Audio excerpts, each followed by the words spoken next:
Hello, and welcome to a slightly different version of Two Historians. Because this one's a special one and could turn into a three-parter, or could stay as it is, a two-parter. But we'll see.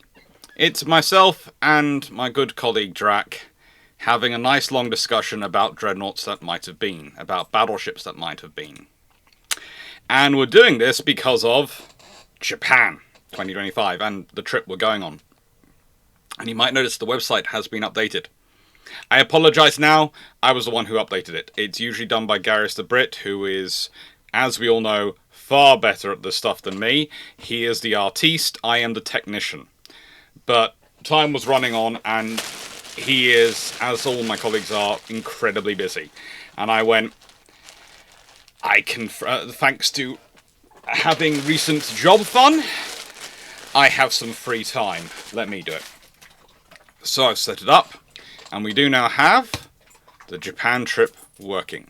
And theoretically, if you do this, and if I've set it up right, and you click on this, you get taken to the latest campaign. Now, it's gone live. There is going to be more updates coming. Again, I am a technician, not an artiste. I'm not as fast or as capable of making it look as nice as Gareth does, so please don't hold that against us as a group. I've done my best. We've gone with some Japanese ranks from the Imperial Navy era instead of our usual traditional sort of Royal Navy ranks. And yeah, we have put in what we are wishing to see. Now again, and what we are offering this time. What I will say at this about the list of what we're wishing to see is that every time I've run these trips, basically the same thing happens. We announce where we're going, when we're going, we announce where we're going, and suddenly I get a flurry of contacts from people going, I haven't been told you're coming. And sometimes it's just because people haven't told us coming, or sometimes, as memory has happened in 2 museums now in the past, the people we've been talking to, who we've been put in contact with, actually haven't been people who got permission to let us do what we're supposed to be doing. I apologise if this is the case. I always apologise if this is the case. I've done my I've done contacts through all the official sites, and I've gone with the people who've responded. If that's got a response. Sometimes the response comes in from the society which supports them, sometimes the response comes from someone else. So I've gone with who's responded and tried to negotiate and work it out with them. I hope I've done the right thing, as always. It's always fun. But yes, we are hoping to see a lot of places. We are hoping to look at a lot of places. Not all places have yet finalised where we've got permission to film, what their conditions are going to be of filming. And that's why I've put it as hoped, planned, visit, record list. Because we want to visit these places.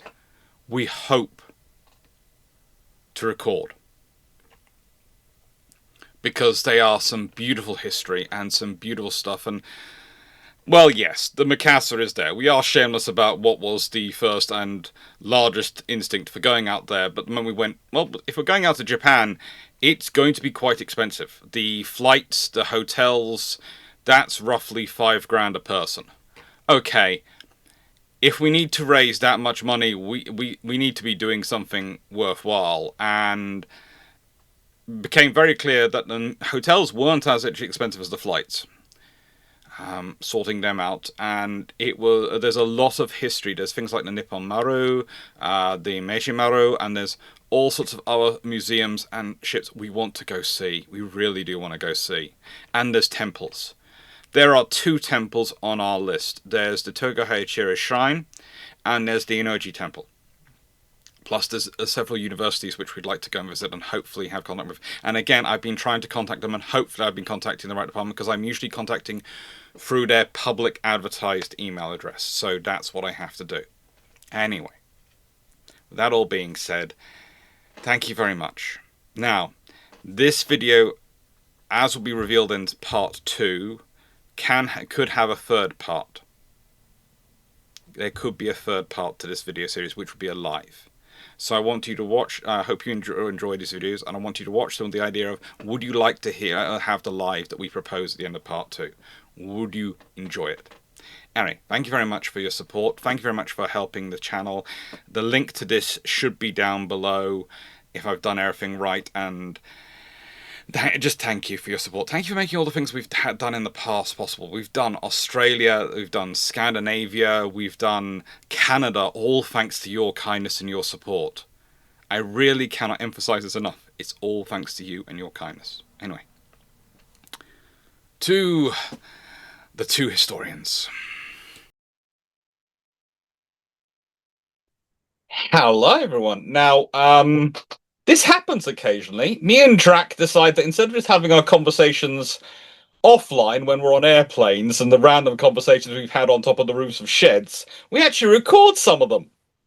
And this is going to be a special episode of Two Historians, because if you're seeing this, it means we've announced the Japan trip and all the fundraising details for that. So thank you everyone who's going to who supports us for that. And even if you aren't, we hope you enjoyed the video, but we of course do hope you support us, because the Japan trip is something we're looking forward to, because there's a very nice battleship called Mikasa, which we really want to go and see. We really do want to go and see, because it's the last British-built battleship of this, not just the pre-Dreadnought era and the Dreadnought era.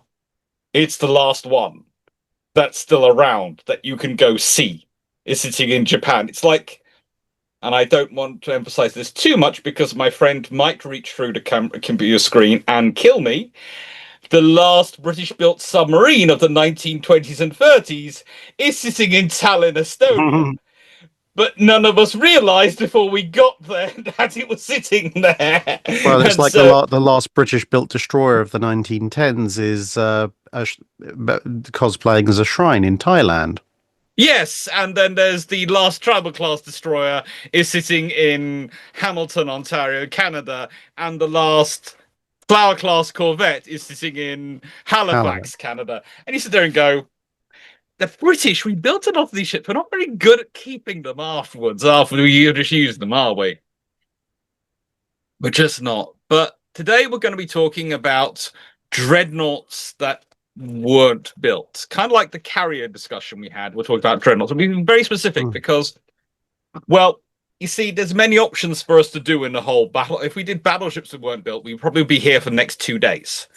And my good friend is recovering from illness, so I have no wish to torture him for that long, although he would stay here gamely chatting away for 2 days because we both enjoyed the topic that much. So we're just sticking ourselves to dreadnoughts, which basically means things from roughly 1905 till about 1923. So things which were Washington cherry trees and all the stuff in between. And I suppose the first question is, what's the most interesting ship to you which was cancelled pre-World War One? Because there are some some things which are cancelled pre-World War One. I'm not even talking about the whole HMS Agincourt debate. We can move on to that during World War One.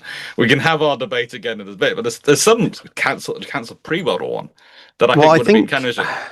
I think of all the ones I've seen or read about that were cancelled, I think the two that stand out the most to me are one that's probably a little less plausible in it was more of a design option, but then they decided not to go through with it. And then the other one that was actually a very strong contender, and I think actually probably it was a mistake to cancel. So the first one would be what I've dubbed Dreadlanta. So one of Fisher's options for Dreadnought, because of course, as we know, Fisher wanted his 6 guns firing forward. Yes. So he could chase things. And we end up with this, 1 turret forward, 2 turrets aft, 1 on each wing layout. But one of the options they look at is actually a triple stack super firing option, 3 turrets forward, 3 aft, which would give you a total broadside of 12 guns, and it gives Fisher his 6 guns firing ahead if he really wants them. Yeah. And now there's a whole slew of reasons why you do not do this. Like stability. I was mentally thinking of the top weighty issue, but we're talking about the same person who also turned down the triple turret option, which would also have given him 6 firing forward because he fundamentally believed super firing turrets didn't work. Yeah, but I mean, it's an interesting one to consider because it would give you a 12-gun broadside right from the off of Dreadnought design. Yes. And I mean, there's still this whole debate going on as to whether the South Carolinas are Dreadnoughts or not. I mean, the thing is, at the end, at the end of the day, although they're a little bit slow, they have an 8-gun broadside, which is the same as Dreadnought. It's the same as Nassau. It's the same as a whole bunch of other first-gen Dreadnoughts. And despite the fact the US Navy pretty quickly demotes them out of the modern battleship category, much, much faster than Dreadnought herself is, uh, ultimately she just about squeezes in as a Dreadnought. If, I think it's however, a case of with the South Carolinas. mm, Sorry to interrupt, but with the mm, South Carolinas, I think it's a case of they're close enough, and it shows at the time. What I always use the South Carolinas to show is that Dreadnought is not this startling revelation. It's this natural outcome of what they're thinking at the yeah, time. And realistically, it's a very conservative jump into the unknown. And honestly, mm, the South Carolinas are an even more conservative jump into the unknown. And I mean this conservative in the small c, and that they're mm. doing the very barest minimum possible to make this leap forward. They're basically just And doubling up on the main armament. Mm. yeah, they Um, are. It's the most minimal leap forward possible. mm. But then you get to if you'd gone with the Dreadlanta option with your 12 guns and somehow made it not immediately roll over, then your kind of baseline dreadnought is 21 knots turbine powered and 12 gun broadside, so three times the broadside of a pre-dreadnought, Well, which I think at that point that might actually shove the South Carolina out of the running as a dreadnought, because then it's only got two-thirds the armament of dreadnought and she's slower, which that it would be seen as an overall negative. And of course the other thing is it sets the bar that much higher, because we only see the 12 gun designs right at the very end of the 12-inch dreadnought period, right before everyone goes on to 13.5 and 14-inch, in part because having six twin turrets is an absolute pain to try and fit in and I on think things. stability Mm, scenario means that you're going to have the triple turrets come in a lot quicker, even in the yeah. Royal Navy. And I have a feeling that in that scenario, you'd end up with the Mm, other option, and this is the one I always talk about with the Dreadnought being the possible if they'd gone the maximal mm, route. The mm, Ellswick has a 14-inch gun. There's about a half a dozen different 13.5-inch gun options, which are all roughly 45 cal, which are in the process and available that you could have picked from, especially if you've been prepared to go to the same level as you did with the Queen Elizabeth's 15-inch guns. If you're mm, prepared to go for that level of development, there's a lot of options sitting there. And there's Vickers have that triple turret, which was designed around the 14-inch gun, I think, at that point, but that it can quite easily be. You can far more easily adjust the turret down from 14-inch to 13.5-inch than you can adjust it up. And yeah, and so the theoretically, slight additional weight issues aren't going to matter so much in an era without yeah, treaty weight constraints. It'll just be a case of, oh well, if it's slightly inefficient for weight, we'll just build the hull slightly larger to compensate. yeah, and it's a case of you could have ended up with a 15 gun dreadnought for its two triples, four and a half, Mm, one in the center.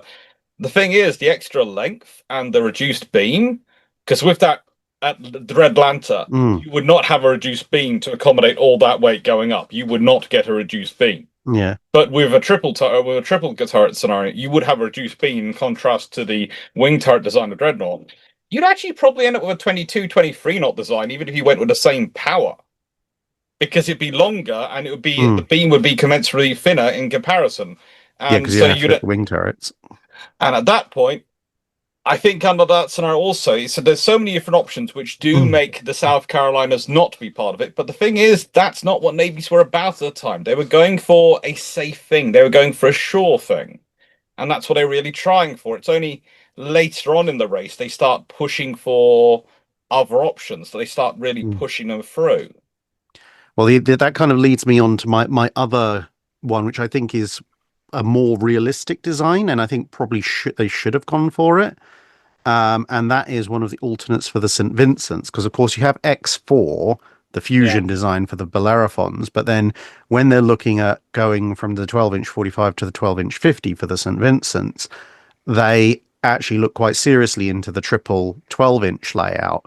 And obviously the X4 design had a triple fore, a triple aft, and two twins invincible style. This design, however, I mean, there's a few different designs for the St. Vincent's before they end up just going with Bellerophon Dreadnought style, except with 12-inch 50s. Yeah. But there's two that you look at using the 12-inch design, and one of them looks basically like a British Ganget, because it's just four triples, almost evenly spaced along the hull. Mhm. And they end up going, no, that's a bit too big and a bit too expensive and a bit too ambitious, which is fair enough. But the other one that they end up looking at is kind of almost a revision of X4, because they go, okay, one triple forward, one triple aft. But then instead of having two twins en echelon amidships, they go, well, hang on a minute. If we put a triple dead center amidships, technically we lose one gun compared to two en echelon twins, but we save a huge amount of weight. And that single centerline 12-inch gun has a much, much bigger arc of fire, which means Yeah. that effectively, along the most of the broadside, you get a 9-gun salvo as opposed to, 8, maybe 10 along very narrow arcs with the en echelon option.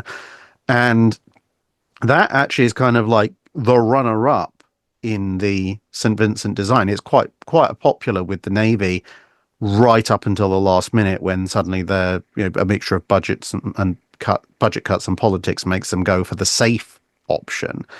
And I think that would have actually been a much better option because, of course, then you get Colossus, Neptune, and Hercules that postdate the St. Vincent's, which are desperately trying to make the en echelon layout work in some way, shape, or form, and it really doesn't. Whereas No, it if they'd doesn't. gone with this triple option, your effective broadside is going to be greater than the en echelon option. It's going to be greater than what you got historically with the St. Vincent's because you've still got just the 8-gun broadside to get +1. And it would start you down the development route of triple turrets in the Royal Navy much, much earlier than you have historically. Now, of course, that layout is semi-Ganget style because you've got a Q turret amidships. But then, given that you are kind of forced to introduce the super firing turret in with the last of the 12-inch dreadnoughts and then obviously the 13.5s, it kind of makes me think that the next iteration on that, which would have then been Colossus, Neptune, Hercules sort of placeholders, would have been to drag that Q turret into being a super firing. So, the World War II style, two triple super firing forward, one triple aft. And possibly, given that they want to be expanding the number of guns, you might then end up with them either putting a Q turret back in to get 12 guns or having two triple super firing forward, two triple super firing aft to give you your 12-gun broadside without the necessity of amidships turrets or en echelon turrets or anything else, which then lands you in a very good position going forwards for developing the 13.5 because you can either then go, okay, 13.5, reduce one turret, we still have 9 guns, or potentially revert to twins, depending on how you want to do it. Or scale up and go to triples. Yes. Oh, But yeah, what if you I, want to really scale up, you just have your 12 triples. Sorry. yeah, no worries. But no, it's what I was actually doing a video recently about the Bellerophon class because they often get forgotten. And one of the things I brought up in it, in fact, is that the Royal Navy most years they're building 4 battleships prior to that. Mm, That's what they're normally building. That's the thing. The year of HMS Dreadnought, they build a 2 Lord Nelsons and they build Dreadnought because that's saving money. But also that's going against the Royal Navy's rule when you're building ships like Dreadnought. You always build a pair in case one is mucked up by builders problems. Don't you? You always mm, build a pair. And the Bellerophons they plan for, and again the government cuts them down to 3. And I was listening to that discussion, thinking about St. Vincent's again, and mm, I didn't add this into the video because it would have taken me off and down the Vincent's development path rather than the Bellerophons. But the point is, and it occurred to me while I was making the video, but it definitely occurred to me again when you're talking it through, is that if they had built the 2 dreadnoughts, if they had built the 4 Bellerophons, they have 6 ships. That means you feel far more confident to start taking risks with the St. Vincent design. In many ways, the St. Vincent design is as limited as it is, and is such a repeat as it is, because they don't feel they're in a confident enough position to give them to take risks.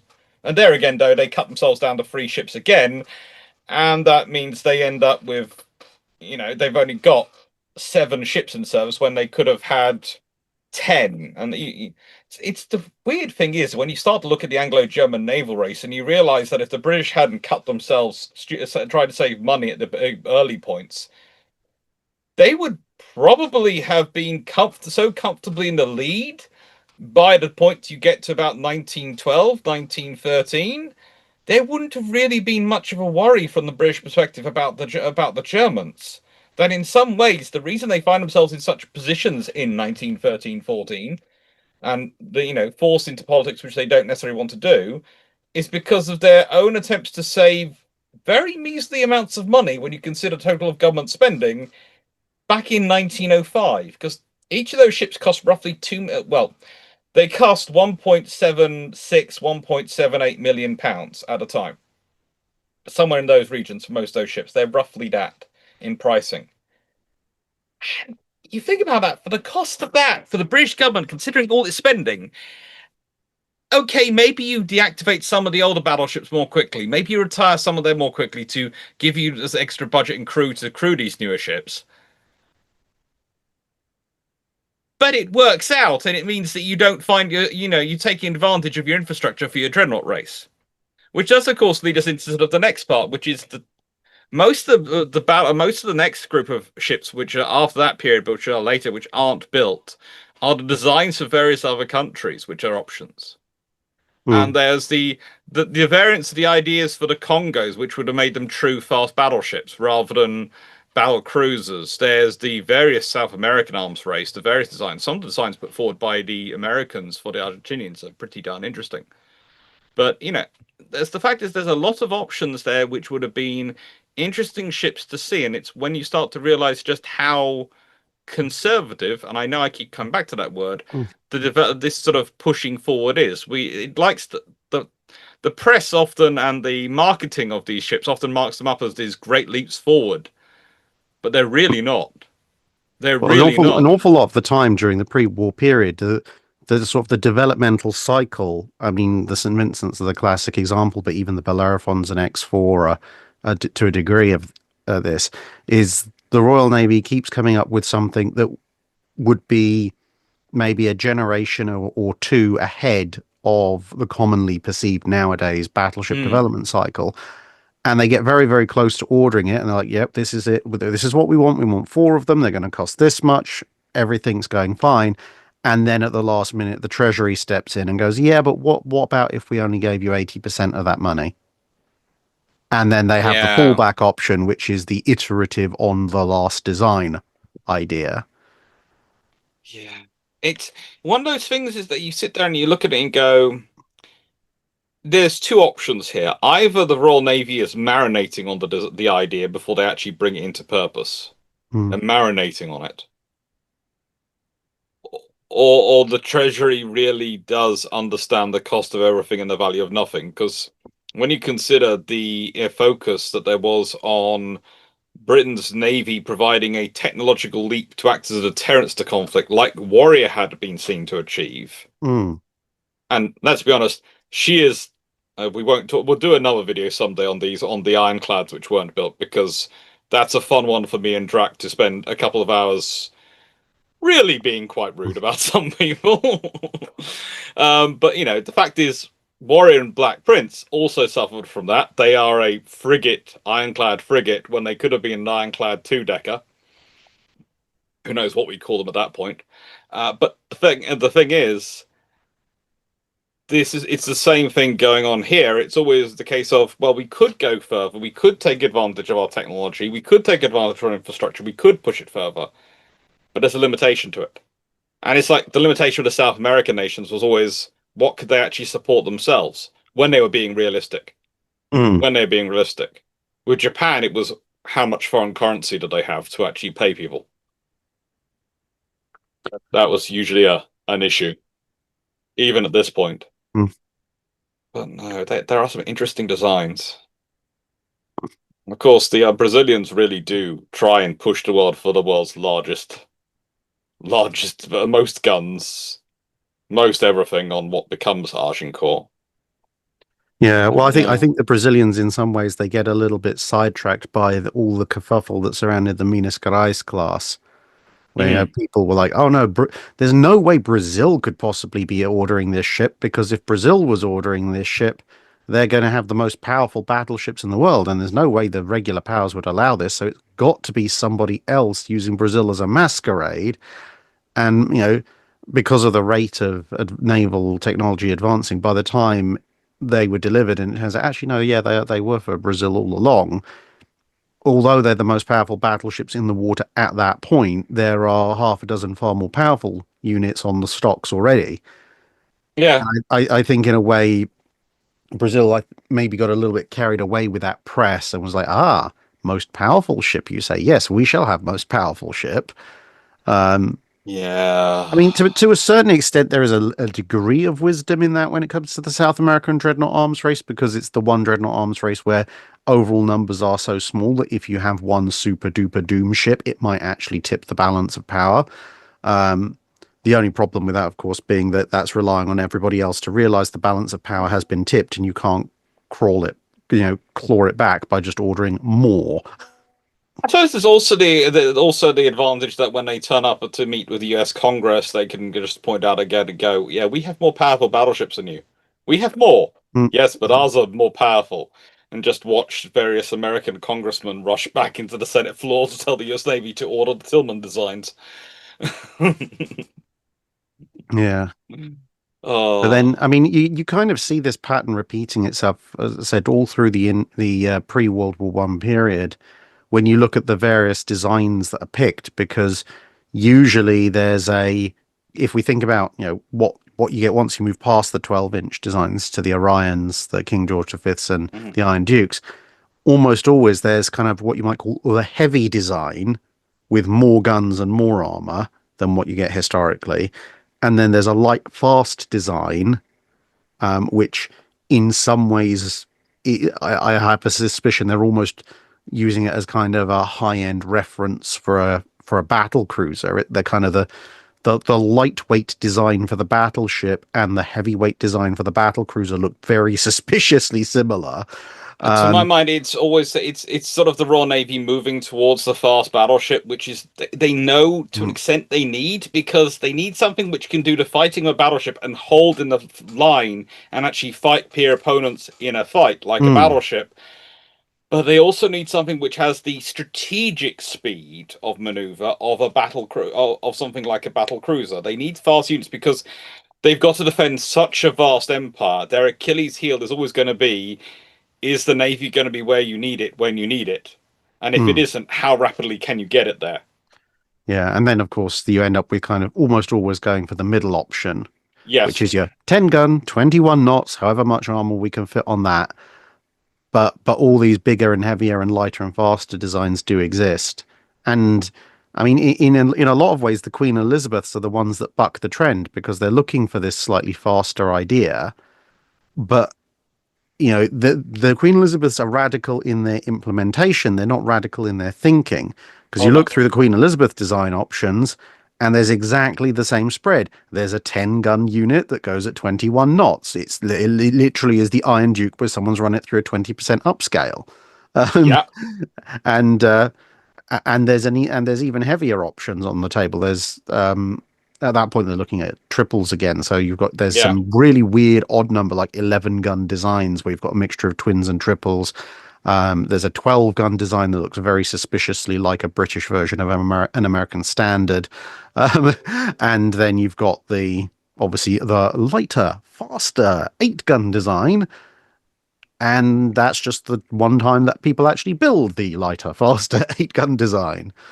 Because Yeah. I think at one point there's discussion about taking the 10-gun design and trying to make it fast, trying to make it get to Mhm. 25 knots. And the general consensus is yes, we can do that, but it's going to end up being so monstrously large, we can probably only afford 2 or 3 of them at a time. And and yeah, at that point, everyone's like, oh, okay, well, I guess we'll go with the 8-gun design because we can build more of them. And with the Yeah. way the 15-inch gun works out, 8 guns give you a heavier broadside than the 10 13.5s. So they're like, well, it's a technical upgrade. Mhm. But it is one of the interesting things. You sort of sit there and some of the designs and some of the stuff discussed, and it's one of those things when you start looking at it and you do realize there is a lot of triple turrets being worked on. There's a lot of different gun types still being worked on. There's the 16.5 inch, there's the 18-inch program, there's the 15-inch program, of Mm. course, which I have seen people Private talk. development of a 17-inch. Yeah, and the fun thing about 15-inch is that I've Mm. seen there's been a rush of articles recently, sort of online stuff, referring to as the 14-inch special. in its development. And I'm going, no, it was the 13.5 inch special. The British didn't use the 14-inch gun. Why are you who's who's decided to rewrite who's made the mistake that's led to that rewrite little rewrite of history to start topping up? That's always the fun one for me. Well, I have a feeling because it's the last period in naval history where you've got a substantial private naval shipbuilding industry that is Yeah. large enough and well financed enough that they're doing their own separate private research into major caliber naval weaponry. You know, po post World War One, between the treaties and financial restrictions, the only new guns that developed are developed because the Royal Navy says so. Hmm. Whereas pre-World War One, it's like, yeah, there's the 15-inch 42, but as you say, there's two or three other 15-inch guns There's a si- under s- development by other people. You know, uh, the Navy hasn't given them a penny of funding, but uh, they're making so much money on speculative building and foreign contract building. They're just sitting there going, well, it would give us a competitive advantage if we could offer a 15-inch gun to our clients without having to buy it from one of our competitors. Therefore, we'll just develop our own. there's the 16.5 inch and the 18 Hmm. inch programs. And the 16.5 inch is always interesting to me because I think it was a few years ago. I Hmm. was in the archives at the Churchill College archives. You know, there's a lot those lovely Hmm. archives.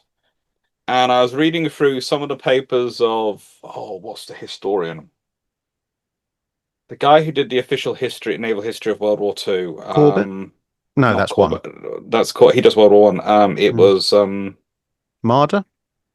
no, official No, history of World War Marder's one Two. as well. He's the captain. He's the Royal Navy captain.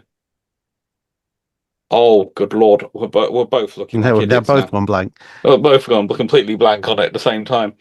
Hmm. But no, I was reading through his papers, and I found a note which was which led me to another note, which led me to the whole remark which I've told you before, which was that you have this belief in World War Two put by Stanley Goodall that if there being the battleships which he could have built would have really set the world on fire. When they're talking about the designs he's putting together, the Vanguard, the Lion, these things, no, no, no, they're good designs. He's pretty proud of them. But the designs he could have built in pre World War One, the designs he could have would have set the world on fire. And you sit there and think back, look at some of those designs, and you look at the fact that they keep pushing back to the 16.5 inch gun. They keep being very sure about the 18-inch guns, especially post World War One, but even during when they talk about designs, and they can't seem to get it through and get it past the Treasury and get it past some of the more conservative elements in the Royal Navy. And you sit there and go, well, there is a scenario where you end up with a Queen Elizabeth class, which is built around 25 plus knots and 15, 16.5 inch guns. And that scares the bejesus out of everyone. But the Royal Navy, probably to get the funding for that, would have to go to Treasury and go, more money, please. Well, I mean, you see the same kind of thing happening towards the end of the war. I mean, it's not even the end of World War One. You're still talking No. about mid World War One, and you end up with Fisher when he's talking about Incomparable, or the latest iteration of Incomparable, because it's just Yes. his placeholder design. Um, Yeah. And initially he's thinking 18-inch or 16-inch guns, and then he goes, but could we possibly have 20-inch guns? And talks to some of his friends in the industry, and they're like, oh yeah, no, we've already prototyped one. So he's like, okay, quite quickly scratch out all the notes. Now has 20-inch guns.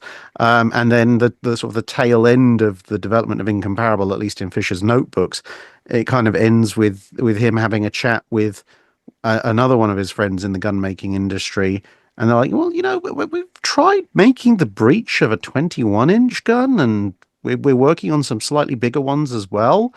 And and you can almost see Fisher's like, ooh, what could I do with those?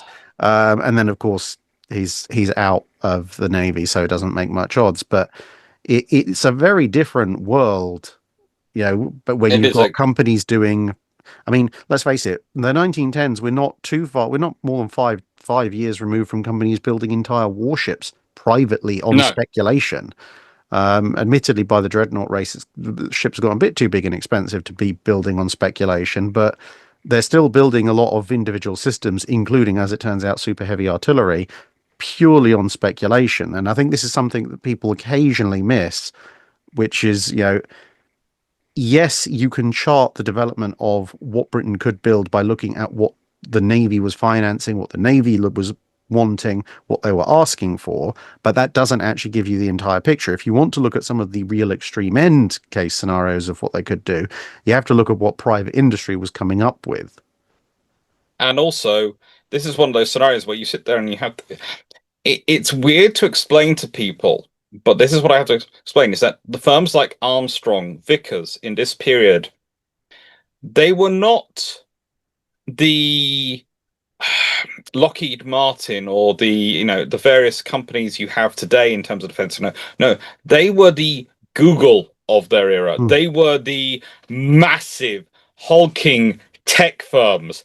Defense was one of their areas of that they did. They did massive manufacturing. These are firms which could literally, a country could turn up to them and go, we'd like to order bridges, we'd like to order roads, we'd like to order warships, we'd like to order our entire army, we'd like to order all our typewriters, everything, and they could supply it all. I think the only company that even comes vaguely close to that these days is probably Samsung. And to be fair, Samsung is almost like an unwritten pillar of the entire South Korean government. But they do warships and tanks and missiles and calculators and phones and computers and TVs and everything. But they're in a very, very unique position because of the size of North Korea, the integration between Samsung and the government. But then when you realize, you say, back in the 1900s and 1910s, you have Vickers, Armstrong, Palmers, etc. You have multiple companies that are each that kind of capability. And to be fair, we just come off of a century where you had the East India Company, which was essentially a state within a state, complete with its own armed forces. I mean, thank goodness for the fact that Vickers and Armstrong weren't allowed to have their own separate armed forces privately held. Otherwise, the north of England would have been devastated by the fifth gunmakers' civil war by that point. Well, no, it's more likely that nice way there'll be people going, so are we building to counter the Royal Navy, the Royal Navies, or the Royal Navies plus that lot? Because as the Vickers ship walks out, festooned with roughly 14-inch guns, because they're Vickers, they're going to have the 14-inch gun somewhere. It's just a constant. It's going to be there somewhere. But, and this sort of, I suppose we talk about this. This does bring us to you and my favorite debate topic, which we have had now, I think, in about 3 different airports for ship-shaped travels, which is HMS Agincourt. Yes. Because she's cancelled, and the rule is the reason she's cancelled and given is because she's too technologically difficult to do, which is really funny when you consider the dockyard doing her has built so many dreadnoughts for the Royal Navy. They are a Royal Naval dockyard and have already churned out Queen Elizabeth. So if she's just another Queen Elizabeth class, in what way could she be more difficult for them to do? What way could she be? Yeah, it's a really one of those really annoying periods of where a whole bunch of paperwork is missing. Oh yes, completely gone. Yeah, and it's not just her. I mean, it's this entire period. As I said, we referenced earlier the 10-gun Queen Elizabeth design. We know it existed. There's plenty of correspondence proving it. There's the R design series, which I know might sound confusing, but they were doing it by letters, so it's nothing related to the R class battleships. Yeah. But the R1, R2, R3 design series. But the only full ship's cover that we have surviving is the one that was actually ended up being the Queen Elizabeth class. But we know that the others existed. We've got plenty of proof that they existed. We just don't have them. It's the joy of the National Archives. It's got absolutely billions of documents, and yet still only a fraction of documents which are actually made. It's what really shows you how bureaucratic the British government has always been. And then you end up with, Agincourt, which we know, again, it's like, we know it was planned. We know they wanted to build it. We know it was very different from everything that came before it. We just don't know how, because its documentation hasn't survived. which is where We sort can't of people. prove how. Yeah, this is where it's things like I sort of putting through, and as Mm, I brought this to you a few years ago because mm, this is a good thing about having a best friend who's similarly minded. I can come to you with these things, and we can mm, start fresh them out and go. Well, hang on. We know these small tube boilers for the courageous and glorious. mm, They're all ready to go. They were ordered for something else and then moved. The only project they could have been ordered for is Agincourt. That's the only one which fits a because the R timetable. class were originally supposed to be using mixed fuel firing, so they wouldn't Yeah. have ordered them for them. We know they have a six-gun design study ready to go because they based the renowns off that, Hmm. but we don't have any documentation of where it comes from. And we know they have 18-inch guns because they get cut down to be put on HMS Furious and the other ships like that. And so my view is she was a six 18-inch gun in three twin turrets, two fore, one aft. Mm. Small tube boiler adaptation of a Queen Elizabeth class, which you can do. I've done it on design papers. Probably aiming for roughly 28 knots of speed with six 18-inch Mm. guns. And At that's, in which point my she view, represents a proper fusion because she's yeah, fast enough to keep up with the latest battle cruisers. But if she's carrying Queen Elizabeth scale protection, she's a battleship, and with that level of firepower, she sits in a weird position of having the broadside weight and the armor piercing capabilities of a next generation battleship, but the gun count of a battle cruiser yeah. relative So to she's contemporary she is a battleships. she's a fast battleship. She Mm, would be the first generation fast battleship. But this is where you and I differ, because if I remember correctly, unless you've changed, mm. you're still thinking that she was going to be a 15-inch gun with three triple turrets arrangement, don't you? I My suspicion is for this. Partly because it would fit within the standardization that's going on at the time with the QEs and the Rs and this, what various people have either termed proto hood or Mm. leopard, the follow-on to tiger that never was. Um, Please don't yeah, call it leopard. no, Please don't. but yeah, there Mm. does seem to be a movement within the Royal Navy at that point to try and standardize on the 15-inch gun, at least for the moment. And the thing is, as you said, this ship, whatever Agincourt is, she's different enough from everything else to cause issues. And if she was, we know she's not an R class or an R variant. She is a Mm. derivative of the QEs. At which Yes. point it's like, okay, so what would make her so different that she's written off as being too complex to do in as war breaks out? Machinery wise on its own doesn't make sense because there are small tube boilers incorporated into other Royal Navy ships. Doing a QE but with small tube boilers, that's not It difficult. honestly, there are enough small tube boilers in Service of the Royal Navy Mm, before you get to the Queen Elizabeth yeah, class that they're not putting them in the Queen Elizabeth class is mm. actually something which I find absurd. And to be honest, given the relative minimal disparity in size between the battle cruiser fleets compared to the battleship fleets, Mhm. and given that we know that you end up with Renown and Repulse being built specifically to try and address that, if she was just small tube boiler Queen Elizabeth, it would actually make more sense to prioritize her over anything else because at that point you'd end up with again a fast battleship, something that could stick with the battle cruiser fleet and would be a sorely needed supplement to it. So it's The not only problem is BT would want it as his flagship. true, So yeah, but but at yeah, that point, but the thing is, at least it's not like a pure small Duke UE would have been built. So it's not yes, that, or at least it's not just that. And at that point, it's like, okay, well, are they going to go with the all or nothing armor scheme? Well, the Royal Navy doesn't really adopt that until much, much later down the line. So it's very unlikely that they're doing that, which means that, yeah, they probably are looking at small tube boilers, but it's got to be in conjunction with something else. And the only other thing that's big enough to change to potentially cause issues would be the main battery. And at that point, the only two things that make sense are either, like you said, upscaling the main armament in terms of caliber, or upscaling the main armament in terms of turret layout. And I think a 12 gun design, American standard style, four triples, I think would be pushing it a bit too far because increasing the armament by, well, at that point, a third. Um, also you've got to well, would consider it you're be? going to No, have it'd to be widen the beam and eight increase the guns to length. 12. So So yeah, she's 50% increase in armament. yeah. Yeah, if you're still maintaining your four barbettes, each one's got to be much bigger. It's got to support a much bigger turret. It's got to support more weight. That means the ship's got to be longer. The ship's got to be wider. At which point, it's not really a QE. No. It's something else. And there's never a suggestion that Agincourt is a completely new design. She, It's definitely still a QE variant. So the only way you're going to get that is by going down to three turrets. And three triple 15s does make a certain degree of sense in that it gives you a little bit more firepower than you've got at the moment. It shortens the overall length occupied by barbettes and magazines, which gives you a little bit more space for machinery if you want to stick a little bit more machinery as well as the small tube boiler stuff to get up to speed, and maybe rearrange the armor layout in a manner that's more akin to the R class than the QE, which could be done.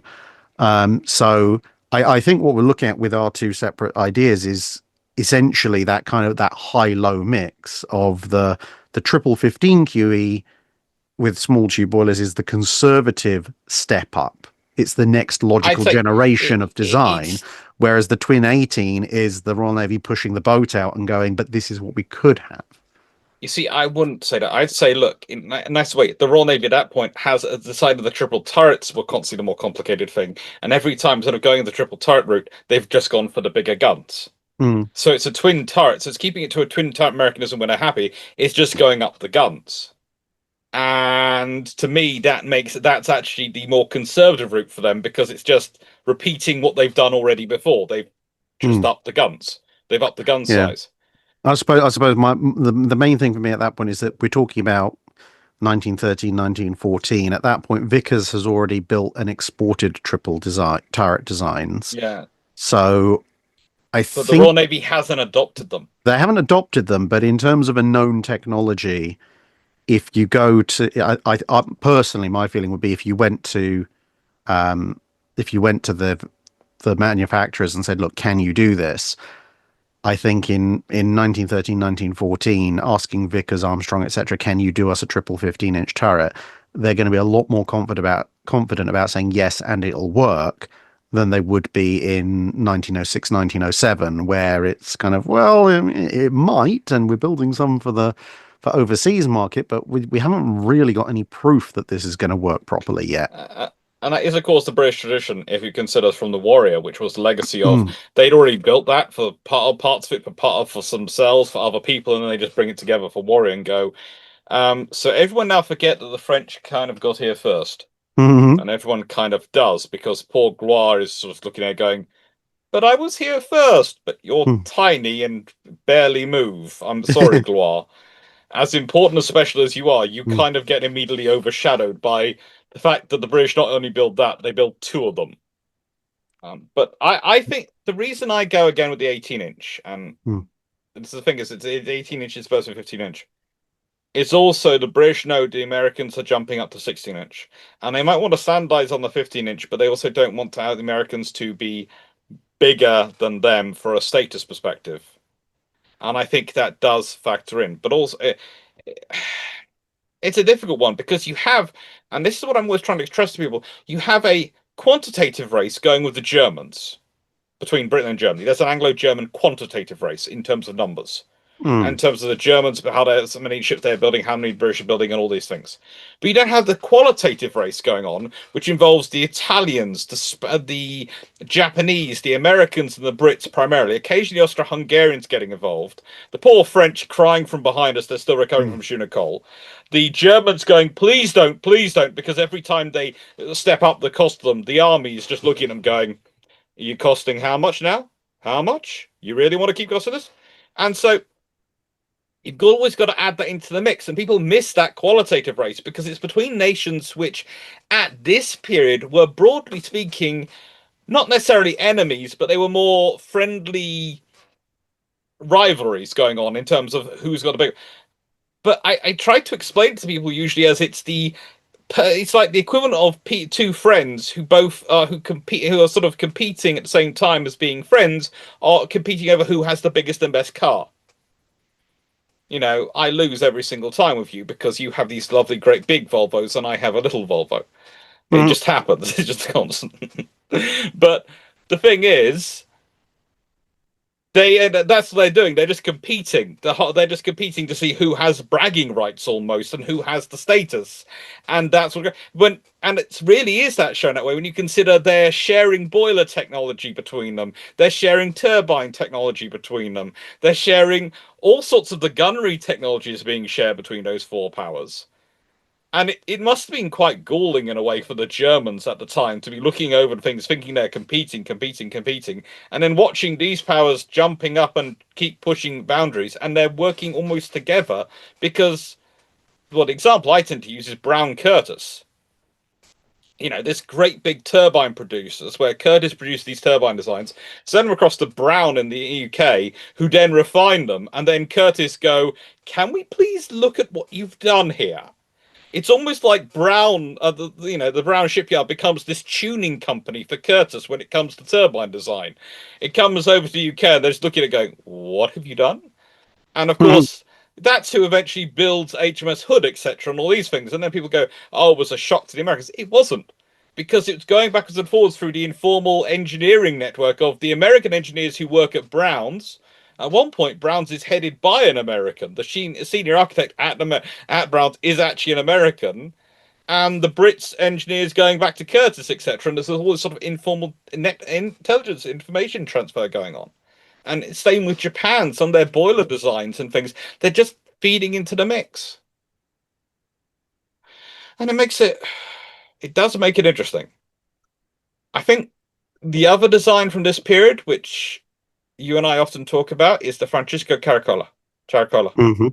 Correctly. Caracola, I always get that bit marked up. Which is just this. It's a lovely little design. It is. It's a lovely little design. It would have had a massive impact on the world if it had been built. It would have been. It's the usual Italian need for speed, but it comes into that slightly weird gap wherein because and I think the discussion about naval history, particularly when it comes to battleship development, gets very distorted by people kind of retroactively looking at World War II design trends and then applying them before, and it's really not the case because you know, when you're looking at the Caracciolo's design period, the late 1910s, essentially, you're in this very odd position of the French, as we said, are still catching up, and essentially have just gone Britannia, and then the Normandy is just, but what if more gun? And then the lead officers are just like, but what if Normandy with another turret? And they're not really. I mean, they do consider things like 15-inch guns, but they just decide they just don't have the capacity to do it. So the French. We should be nice to our colleague fleet and admit that the French are trying hard, but the trouble is the infrastructure legacy of the Junot period, the New School period. It has put them at a massive disadvantage when it comes to large ship manufacture.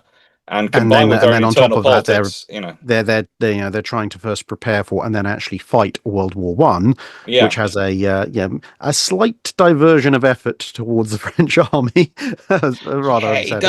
It is the thing is that Britain can afford to concentrate on the navy. This is an advantage Britain has. It not only has the infrastructure, it can afford to do it. Yeah, the French can't. The Germans can't in the same way. Yeah, so the French are essentially out. The Russians are kind of out. You get an idea of what the Russians might have been able to pull off with the Borodinos or the Ismails, depending on what you want to call them. But the whole thing comes to a grinding halt thanks to the revolution. The Germans and the British have both, for the most part, stopped construction. They kind of frozen their designs, with the exception of Hood, because of World War One. So instead of getting that iteration of design once a year that you'd get, for decades beforehand, you've basically frozen at the QEs and Rs, and there's a small bit of work on battlecruisers, but in terms of actually building stuff, nothing else is happening. I mean, the Germans even give up on completing Saxon and Württemberg, even though they press on with Bayern and Baden. And that means in the world that the Caracciolo is coming to fruition in, the only one you've got as a kind of a baseline is the States, because the States are still producing their ships. And this brings me back to what I was saying earlier about people misapplying the World War II lessons. Because of the existence of things like the Iowas, people assume that the US Navy is always going to be going big and fast and bold. And it's like, no, that the Iowas are the aberration.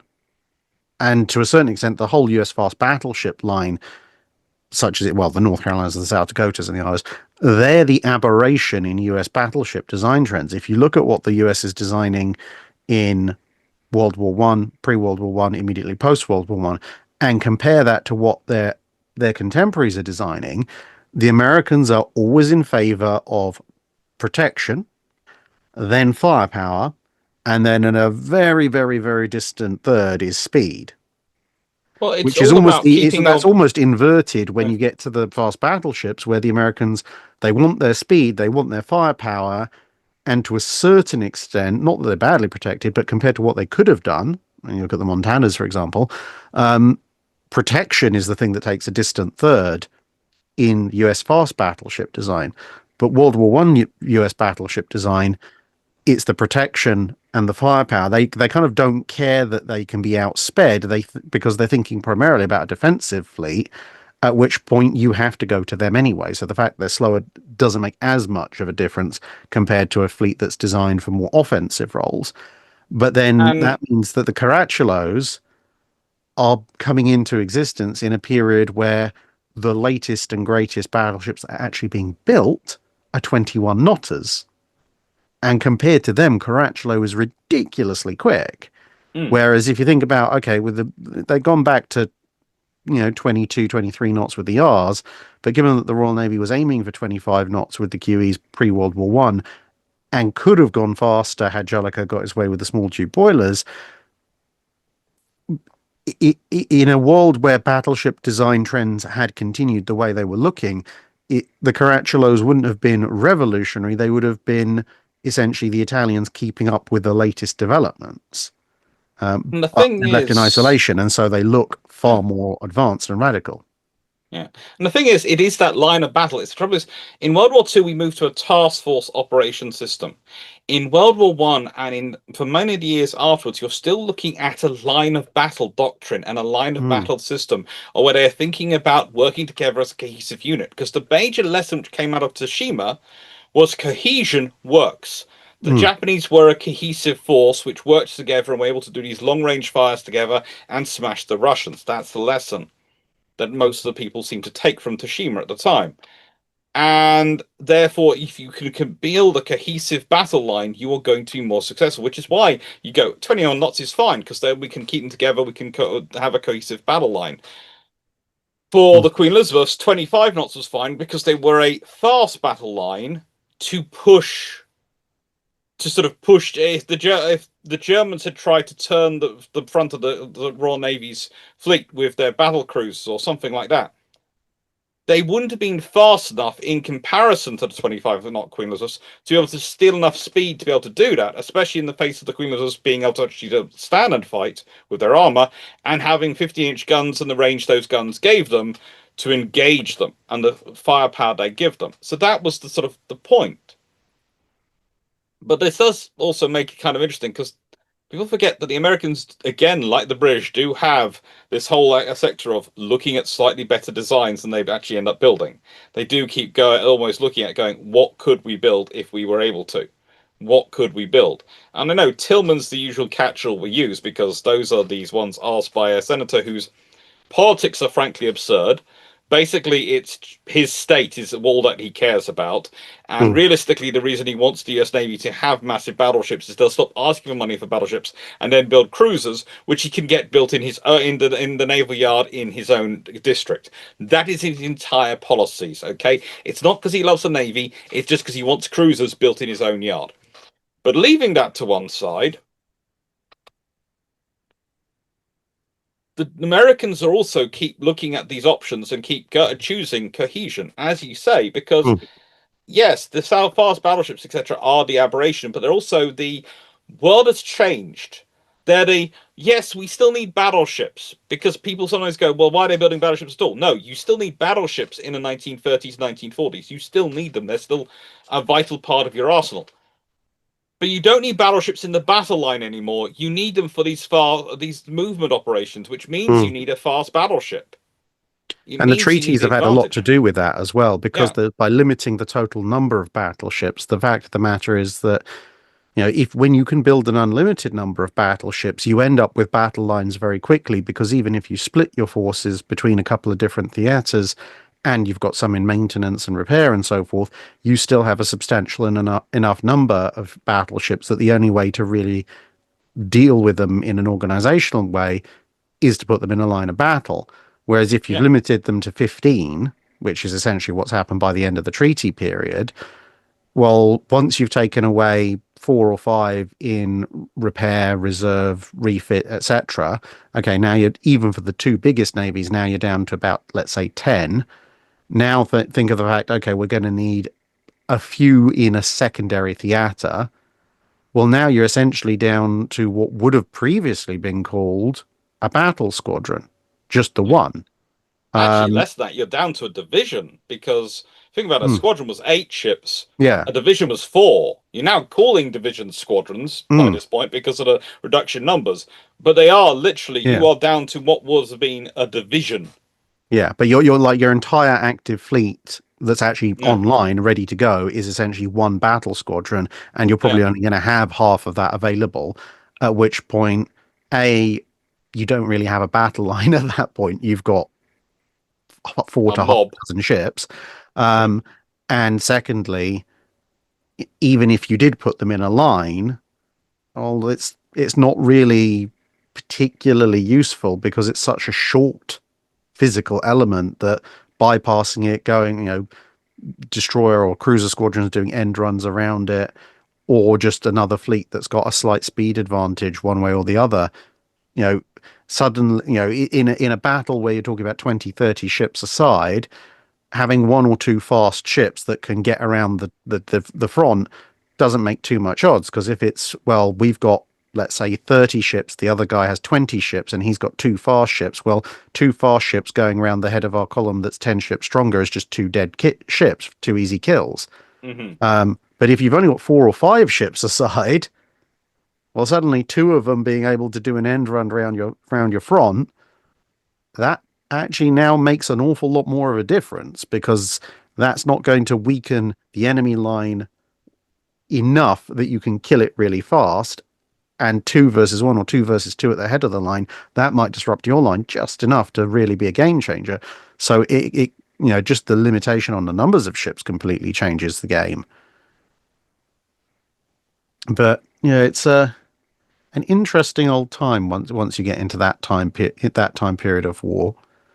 but it does change things, which is why it's always fun when people start looking backwards and trying to presume it on. And also, it's always the thing that's always put to you, and I don't know if this happens to you, but it also happens to me when I'm asked the what if questions and I talk about the potentials from those other designs of what the Queen Elizabeth class or other classes could have been. Mm, People go, "Oh, you're putting the Second World War onto them." I'm going, "No, there were reasons they were looking at those designs then. They weren't the same mm, reasons they were looking at them in 19 those designs in yeah. 1940s. And you It's a have this very weird, different reasoning behind the yeah. designs, which is going to lead to And you something actually have different two, overall." I would even argue, two different lines of thinking that lead to the fast capital ship in the sort of Yeah. the World War One, post World War One period. And that is from the perspective of the world's biggest and the world's smallest navies, at least battleship navies. Because for someone like the Italians, and to a lesser extent the Japanese initially, although they're aiming to enlarge their fleet, the fact is, if you've got ships under the old paradigm, well, you've only got a few of them. So if you then decide we're going to do a new paradigm, we're going to do fast capital ships, well, you can actually have essentially the fast division and the slow division. It's not, you're not obviating vast numbers of older ships. So for the Italians, if they do end up building the Caracciolos, well, even if you include Dante Alighieri, which even the Italians really didn't too much, but even if you did, and before Leonardo da Vinci explodes, you have 6 12-inch ships. If you build 4 Caraculos, that means the Caraculos are almost half your fleet, and they're fast battleships. So you have a fast division, you have a slow division, and you know you're getting rid of some of those older ships pretty quickly. So very soon, as you build, Caracula successor, whatever that is, you're going to end up with a fleet that's mostly fast ships, at which point your slow ships are the anchor, your fast ships become the anvil. The same thing with the Japanese. They've built the Congos, they've built the Fusos and the Isseis. They've already written off the Kawachis pretty much at that point. Yeah. But at that point, they have an even split between fast and slow ships. And when they build the Nagatos, admittedly the Nagatos aren't as fast as the Congos, but they're much faster than the Fusos and the Isseis. So suddenly, of the Japanese battle line, the preponderance is faster ships. And with a smaller navy, you can do that very quickly. As a single class of 2 or 4 ships, you can completely change the dynamic of your fleet. If you've got a mid-sized navy, which would be the Germans, the French, even the Americans, up until they really turn up the floodgates of funding, you can't afford to do that because you don't have a big enough fleet to justify having a specialist unit. And you don't have a small enough fleet where you can switch paradigms very quickly. So you end up with just essentially an ugly duckling force. Whereas You when you trap go, yourself in a way, and you go up to the Royal the Navy, the Royal Navy can be like, yeah, okay, we'll have our standard fleet and we'll have 4, 6, 8 faster ships that are slightly odd and don't really fit everybody else's paradigm because our main fleet is still 20-30% bigger than anyone else's fleet. So we can just have a battle and we'll win that battle because we have more ships. But also we have this really useful fast adjutant, which we can use to win even harder. Um, and basically which we can use in a case of the battle cruisers are racing in front of the cruiser line with a reconnaissance. mm, The fast battleships are with the battle line, the cruiser line coming up, and then the battle lines behind that. And so, in a nicest way, you think you ambush the battle cruisers. You're going to come running into the cruiser line, which is going to have these fast battleships in, who are going to make you regret ambushing our cruisers, ambushing our battle cruisers. mm. You're gonna not enjoy that. And then by the time you've managing to extricate yourself from that, oh, frigate, the whole battle fleet's arrived. Oh, which is sort of what happens at Jutland, if you think Mm. about it. It's the battle cruisers race ahead under BT, then they withdraw once they realise the High Seas Fleet is coming up. High Seas Fleet is to an extent trying to push them. Then it finds the 5th Battle Squadrons behind them, basically going, no, you shall not pass. Warspite doing donuts occasionally, because, well, Mm. she likes to do specialist maneuvers. And then they get lured into the Grand Fleet, which just goes, hello, we weren't told you were coming, but we were really happy to greet you. Yeah, I mean, and this is the thing. It's like you look at the scale of losses. I always think like if you flip that around, if the first scouting group lost 3 battle cruisers, the equivalent of Indefatigable, Invincible, and Queen Mary, if first scouting group had finished Shear's first battle turn away minus 3 battle cruisers, first scouting group has essentially ceased to exist at that point. At that point, they're a scattered handful of survivors. They're probably not going to play any further part in the battle.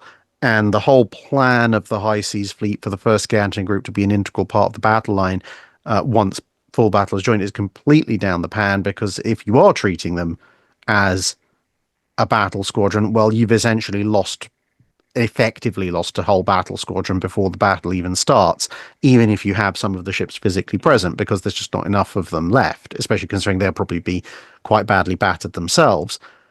Whereas, historically speaking, yeah, losing 3 battle cruisers wasn't great for the battle cruiser fleet in any way, shape, or form. But one, after the Jutland, it was still the battle cruiser fleet. They had other ships ready to come out and partially shore up the line until Renown and Repulse could be completed.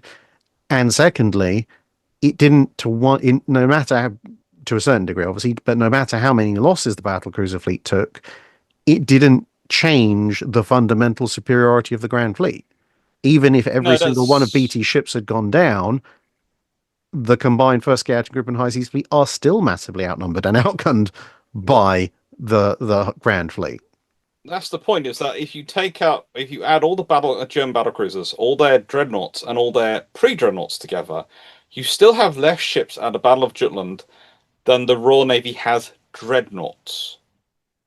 Dreadnoughts. And you Mm. sort of sit there and go, and you have to remember the Royal Navy leaves dreadnoughts behind. This is what people Yeah. sometimes fail to understand.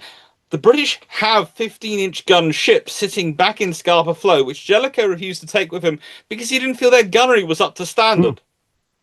Yeah, well, I mean, Queen You know, Elizabeth is in dry dock, Emperor of India is in dry dock, Dreadnought's not there.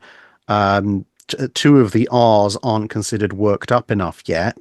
mm-hmm. I think Royal Oak gets into the battle, but she considers herself very lucky because she just about scrapes minimum gunnery standard. And it's like, well, and this is the thing, like even again historically with in the post Jutland environment, 24, 48 hours after the Battle of Jutland is done, yeah, Warspite's in dry dock for repairs, Marlborough's in dry dock for repairs, but out comes Emperor of India, Queen Elizabeth, Dreadnought. They start accelerating the R's being brought up online, and actually despite all the damage, the Grand Fleet 2 days after Jutland is stronger than the Grand Fleet was on the day of Jutland. The battle cruiser fleet's a slightly different matter, but even they've managed to get Australia back online, which mitigates the losses from three down to two, and they know they've got Renown and Repulse coming up, which is going to even up the numbers. Whereas for the And Germans, it's going to more than even up the numbers because the ships which are coming in replacing them yeah, are the bigger ships. yeah. Whereas for the Germans, it's like, well, they've lost Lutzow. They will eventually get Hindenburg, but Hindenburg isn't ready to go. They don't have anything to stand in for Seydlitz, while Seydlitz is being desperately essentially put back together. And Look, before we push further on, I I think Prince still Regent believe that Leopold. Seydlitz crew deserve a massive honor for what they did getting that ship home, because that ship literally floats in on their willpower alone. Look up pictures of Seydlitz if you've never seen of her coming in harbour. They have Mm. literally emptied everything off that ship to get that ship home. It's coming in on their willpower alone. If there'd been one big wave, that ship doesn't get home. They're And that essentially doing changes the the Jack narrative Sparrow at the Battle of beginning of Jutland. Pirates of the Caribbean. They are. They are. It is completely. The ship is literally is coming in, and you're sort of going. So, are you crawling? Is there someone walking along on the bottom, holding it up And physically? they switch the Uh, pumps off once she pulls up alongside, and she immediately just goes bonk. yeah.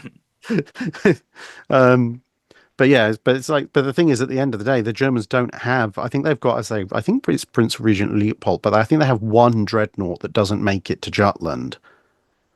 But all of the ones that get badly damaged, it's like, great, you've made up one, but you're still down quite a lot of ships.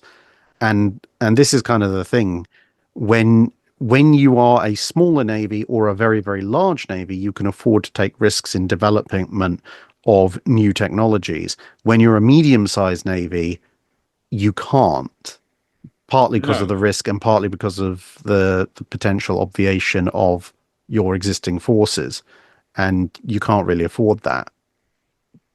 And that's really the problem the American government tends to cause for themselves. This is one of the things. I don't know if you get into as much trouble for this as I do, but every time I sort of say, "Well, America couldn't do these things," there are lots of people who come out and go, "Well, yeah, America can do them." And I go, "Yeah, America could if their own government gets out of the way and starts funding these things." But usually the thing is, the reason why the British have the massive advantages they do, etc., is because, to be honest, for Congress to remember to fund the US Navy, it often takes there to be a major incident happening right in front of their eyes. Right Yeah, in and I front of mean, their eyes. you've got the weird whiplash of the American governments generally, because of course, the U.S. Navy, as I keep pointing out to people, it's a bit of a paper tiger, to be perfectly honest, in the run up to World War One, because on paper it's got a lot of battleships and a lot of the designs are pretty good. Okay, fine, fair enough, but it has essentially zero fleet screen. Oh yeah, it So is. so the because of the funding, the lack of funding in Congress. So Well, to be yeah, fair, the you've High got Seas Fleet has the same issue. yeah, but the thing is, at least the High Seas Fleet has some modern cruisers Yeah. and literally shed loads of modern destroyers. The U.S. Navy, if it showed up, it's like, yeah, if everyone agrees to just have a pure battleship on battleship battle line engagement, the U.S. Navy's in the top three navies of the world. if we're going to have an actual realistic battle line engagement in 1914, 15, 16, well, it's not going to be a battle line engagement because you have no fleet screen, which means if you try and fight the High Seas Fleet or the Royal Navy or even the French, for that matter, they're just going to rock up with cruisers and destroyers and go, great, we know exactly where you are. You can't tell your fleet where you are because we've just sunk the two actual half decent cruisers that you've got. And now we're just going to pelt you with torpedoes, and there's nothing you can do about it other than pray to the secondary battery gods.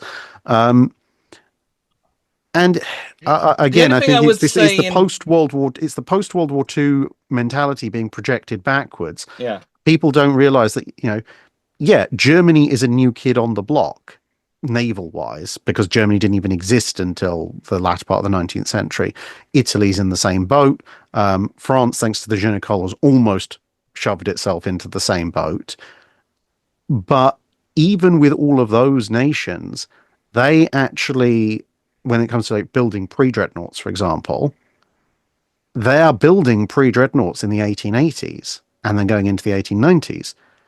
The US is the newest competitor on the block as far as a major navy is concerned. Yes, the US has physically been around longer than Italy or Germany, or a stable France, but at the I end of don't the think we should day, say that. That's a bit cruel.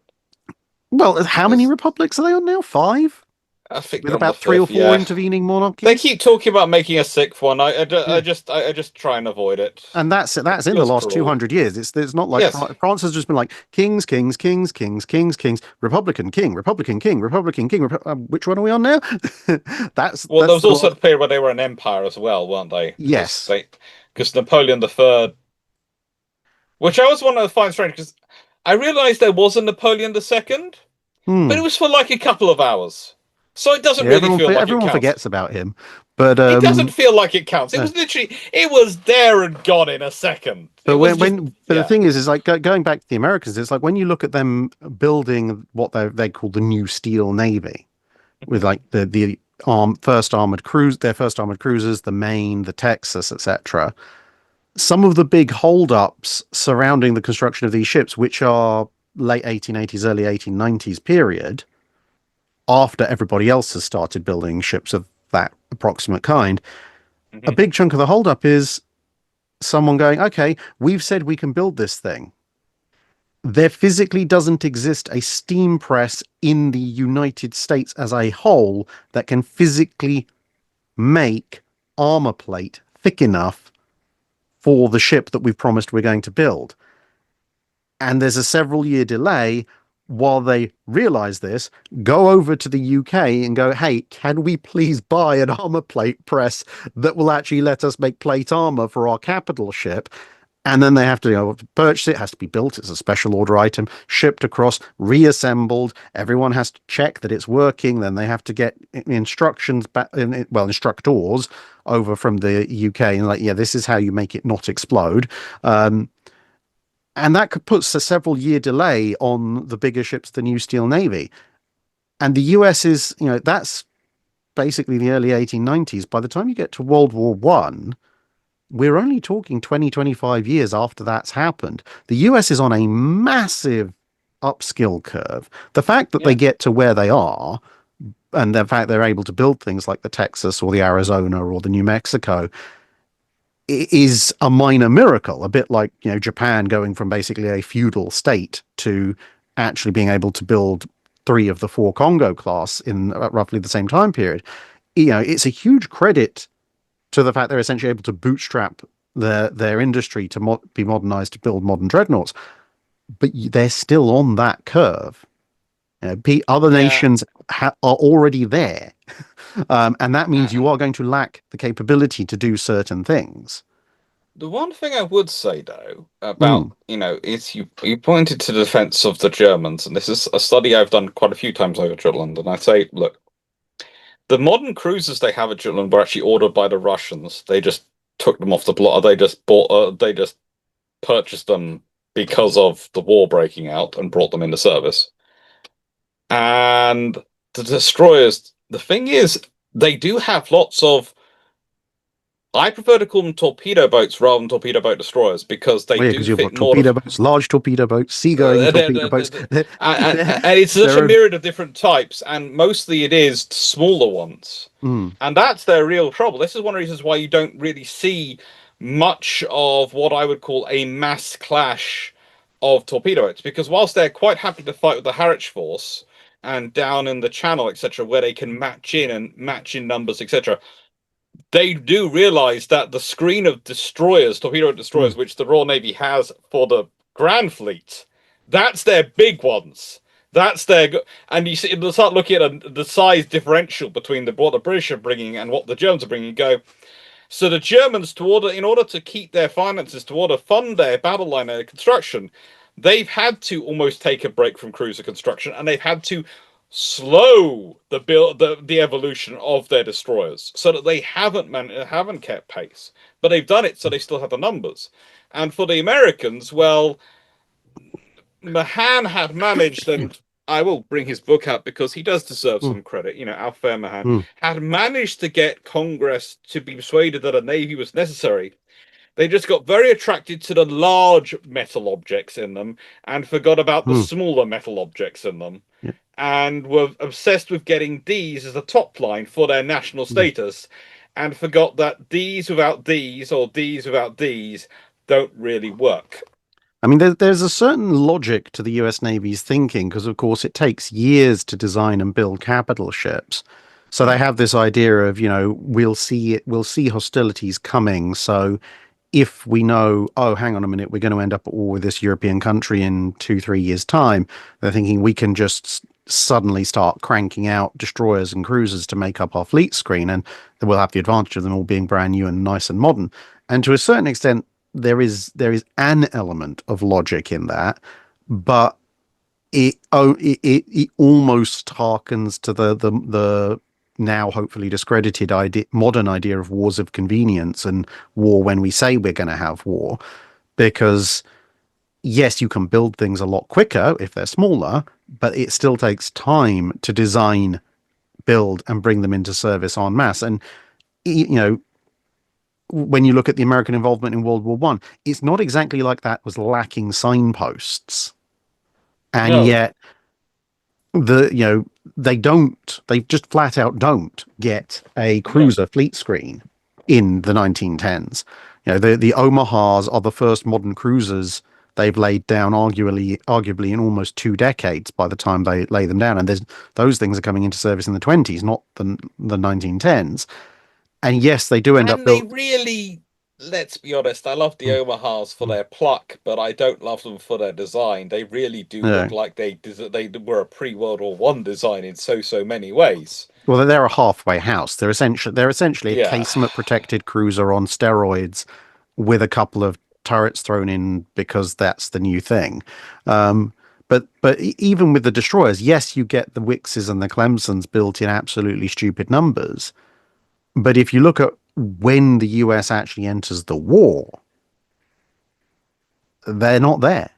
No. They're there just in time for the war to end. And if the war had gone on into 1919, then there would have been lots of them. But ultimately, the idea of hold off on the small stuff, build the big stuff, and then we'll just catch up, that only works if you've got someone else occupying the enemy's attention for the first few years while you build up. I think the problem is that becomes a very attractive idea for many different nations. Even Britain was doing that in the run up to Hmm. World War Two, and that's why you get the fact that despite, and this is where I get into trouble sometimes, is that the Flag class, the Hunt class, these are all ordered Hmm. before World War Two begins. They are all ordered before World War Two begins. Well, very much earlier in 1939. But people see them as war emergency orders. They see them as something which was a panic order by the British. And you go, no, the idea was they're expecting war to be after 1942 or 42 onwards. So they were ordering them in 1939, knowing that would give them 3 years to get them into service. Hmm. Which makes sense if you're right about wars when war's going to begin. And it turns out If you're you're not. wrong, Well, I mean, yes. even if you look at things like ships like Starling, you Mm. know, with the best will in the world, the sloop is the gold-plated design option for deep ocean escort. Yeah. It's not your wartime mass production solution. That's the No. corvette and the frigate. But Starling doesn't exist at the start of World War II. No. She's still under construction. And after the first few voyages, Johnny Walker's crew are sent over to a shipyard in Scotland to supervise the final construction and fitting out of what will become their flagship. But it shows you, like, even with really small stuff, this is a sub destroyer level displacement. If you think that you can work out and dictate when war is going to come, you're going to end up partway through the war still filling orders of stuff that really is only a peacetime construction. Before we get back to Dreadnoughts, I am Mm. not going to resist the urge to put in my own bet noir, which you've heard me moan many times. Of course, under the Washington Treaty, the London Naval Treaties, etc., there is the fact that sloops fit in a criteria which is sub 2,000 tons, designed to be less than 20 knots, not carrying torpedoes, etc., which you can build ad infinitum Mm. without worrying about the frigating treaties. So they could have been building a dozen a year for the previous 20 years and had them all ready to go. But they didn't. And it's not as if they cost a lot of money or crew. They really don't. When you consider the Royal Navy's budget at the time, building that many ships would have been functionally a rounding error. But they don't. And this is, if you'd had a dozen built every year from 1928 onwards, you'd have had 144 brand new sloops sitting ready to go at the beginning of World War II. You'd have probably never found the submarine threat that much of a problem, because pretty much every convoy could have had 5 or 6 sloops sitting around it going, oh, hello, is there a wolf Mhm. pack coming?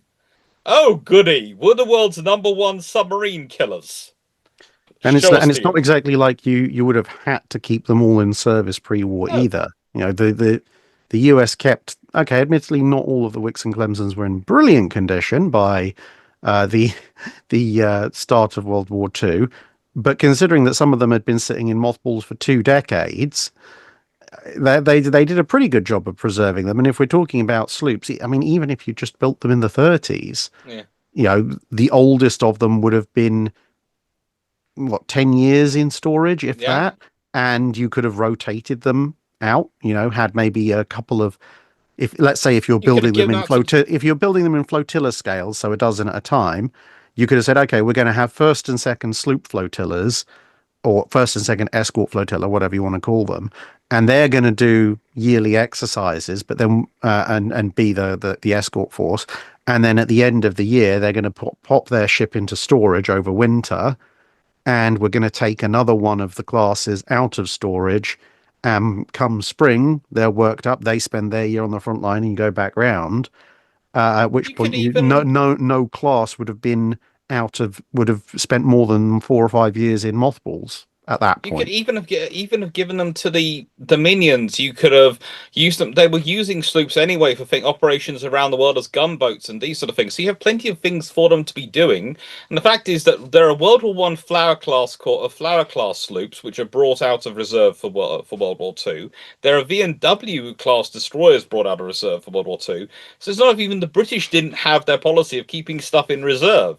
This would have just been another useful asset to have sitting in reserve ready to go, that you could have kept up to date with the latest ASDIC and latest ideas in it, ready to go. And it will also give you a larger pool of personnel who are specialists in anti-submarine warfare to call upon, which would have Hmm. been useful. But no, they didn't. But yes. But anyway, back to Dreadnoughts, a more fun, less blood pressure raising topic for me, Hmm. because it's less frustrating, it's more fun. So if you consider some of the design developments that do happen during World War II, you then get World War One. I mean, then World War One, you get this other flurry of all these designs coming through. You have the Japanese, the British. You have some of the German ones even, which are kind of interesting. You have the Americans and various ideas going through. Now, I know you and I both have a soft spot for the Lexington-class battlecruisers, Hmm. mainly because it's kind of like the Americans have discovered the early writings of Jackie Fisher and have Yes. gone, the Invincibles made sense. Let's arm them with 16-inch guns. Yeah, the thing is, I like the Lexingtons from the perspective of they're an interesting way to solve an engineering challenge that Yes. probably shouldn't have been solved. Um, Well, the bearing in thing is, mind, obviously, they're sure they have this problem they have to mm, solve. well, It's just for the rest it's of us looking on at them, we're sort of going, you didn't need to solve that problem. all starts off with this idea that the scouting force must be 35 knots, and you're sitting there going, I mean, that's a little bit ambitious for destroyers of the time, but okay, it can be done. Um, and then you're looking at cruisers, you're like, okay, you will need to make some fairly considerable sacrifices compared to contemporaries of a similar tonnage, but you can just about do that. But no, you're not putting a fast capital ship up to 35 knots with early 1920s technology. It's just not happening. Um, It'd be and amazing the difference if they go for 32 knots, mm, because that drop of 3 knots, people might mm. not think about it, would cost it's going to be that big a difference, but that would be a whole world of difference in the But design of the Lexingtons. almost exponential power requirements. It's like Yes. the amount of power you need to move a battle cruiser through the water at 35 knots is just insane.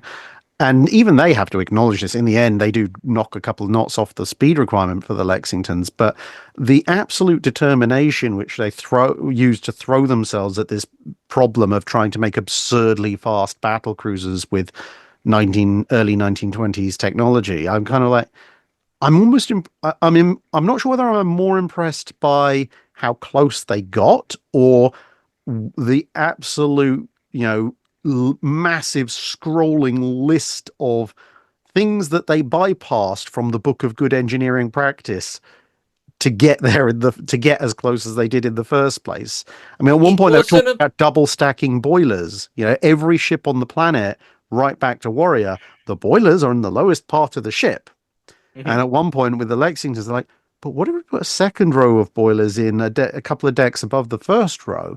And then you're like, okay, so you're going to have the machinery space well above the waterline. Like, yeah, but this is what we need to get up to speed. It's like, okay, there's a very long list of reasons why you do not do this, but okay. Look, it's one of those scenarios where you're sitting there looking at it and going, this is some wonderful engineering, and this is going to result in some ships which are going to be truly unique, which I'm absolutely sure no one Mm, else will copy. Absolutely sure no one else will copy. But which I both love the chutzpah of it, the fact that they're going for this, they're really, really going for it, mm, and also think, yeah, you did. Did none of you hear what happened to the Invincibles? Admittedly, the Pacific is a very different beast than the North Sea. You've got far more room to mm. maneuver, and you have got to do this massive reconnaissance. And they are looking at this for their scouting force, and moving out and trying to scout the various spaces, and that is a useful asset. But you also know, I think, deep in your heart, that in the middle of the 1930s, if these things were still considered a useful part of their fleet, they would have been taken in for an absolutely colossal refit. Yeah. And I think this is the other thing that I like about alternate history ideas where the Lexingtons are actually built as battle cruisers in that for the for the design period that they are built in the early 20s, they are terrible vessels. They are engineering achievements, but they are terrible warships for the paradigm they're being built in, Absolutely true. especially in a world where the G3s would exist. Um, That's not a fair world. That is but not a fair world for them at all. but then I'd the honestly flip, argue it's not a good world for where the keys exist. no, or That, the that that's Amagis for a, that matter. no. But the thing is, once you move past that to a World War II era world, they have this wonderful quality of suddenly becoming almost the perfect ships if they're taken in from mid-30s modernization because they're more than fast enough to keep up with carriers. They've got acres upon acres upon acres of deck space. You can stick every anti-aircraft gun known to mankind on them. Yeah. They've still got a lot of firepower, so so anti-surface firepower. So concerns about Congos coming after you. You don't really need to worry too much about that. Yeah, they're not For the things world's like best. the Doolittle raid, you wouldn't give a Yeah, flying hoot. If you've got a couple of them with you, you'd be going, yeah, in a nice way, anything comes out, it's going to have to get past mm, them to get to us. So we might as well yeah, get in closer. You're not going to and have the long range launch. You're going to get closer with the launch. and at that point, yeah, you've not got the world's best belt armor, but you're now moving them into a situation where if they're being shot at, they're probably not being shot at by capital ship grade weaponry. And yes, a 7-inch belt is not fantastic against anything that is capital ship grade, but it's more than enough to stand off heavy cruisers and so forth.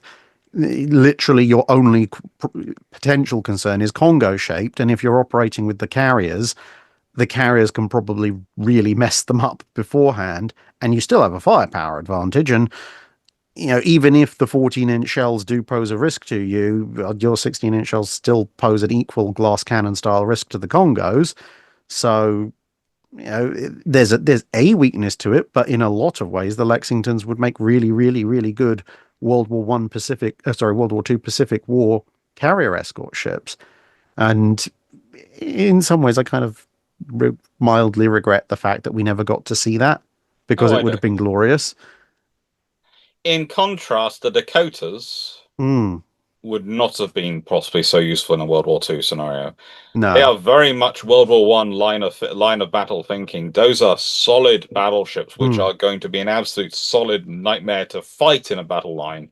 But they are very much the ultimate example in their period of the American line of battle thinking and mm. line of battle doctrine, and Look, giving these ships this firepower.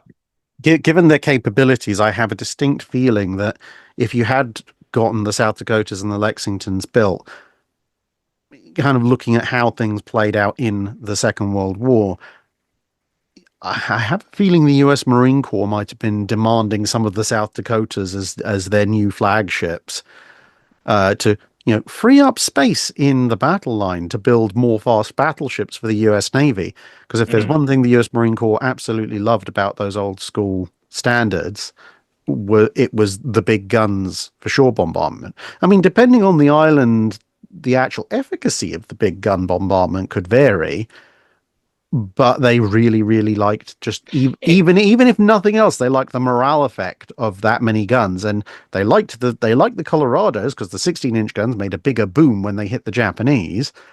So if you could rock up with a ship that had the 16-inch guns and had 12 of them, that would be, the US Marine Corps would almost be ripping the US Navy's arms off just to get hold of them permanently.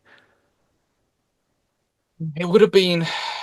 They would have been interesting ships. They also, again, would have acres of space for anti-aircraft guns. Mm, But it is one of those things of, in a world where the treaties are not concluded till after the Lexingtons and the Dakotas are built. I think the Dakotas end up being almost the American equivalent of the R-class, and the Lexingtons are the Queens. Once you've modernized them, they are really, really interesting vessels. Pre-modernization, they're solid World War One designs. Not really that good for a post-World War One environment, but modernization can make them a solid World War Two design as well. And that leads us really realistically, I suppose we have to look at their Japanese counterparts because I've already mentioned the keys and we talked about the Amakis, but mm, those are some ships. Those are some really interesting ships. The Japanese 8-8 plan, which is not actually an 8-8 plan because it's 4 battle cruisers, the Amagis, 8 fast battleships of various types, and 4 not sure if they're going to be qualified as fast battleships, but certainly very high-speed dreadnought battleships with very large guns. And it is the small navy paradigm, as you say, of them being able to change their navy over very quickly into this force, which is going to have these massively solid anchors, but is also variations of speed of a very fast wing, allowing them to do what they think they might need to do against larger powers. And I got this question the other day, which I'm going to answer in a scuttlebutt at some point, which was, would the Japanese plan of attrition work better against the Royal Navy and Dominion navies than against the Americans? Because the Americans can produce so much. And the answer is no, because also the British and the Dominions could produce so much in that kind of war against the Japanese because of their infrastructure. But the fact is, that attrition plan is the only Japanese option for fighting larger powers, and they know it. They don't have another option. There isn't a magical thing for them, even if they got that 8-8 fleet that's going to solve their problems and allow them to be able to match in against powers who are that much larger than them. You know, when they're planning their 16 ships, they're planning that on the basis of thinking that the Americans are going to be going for 2025 ships, and so are the British.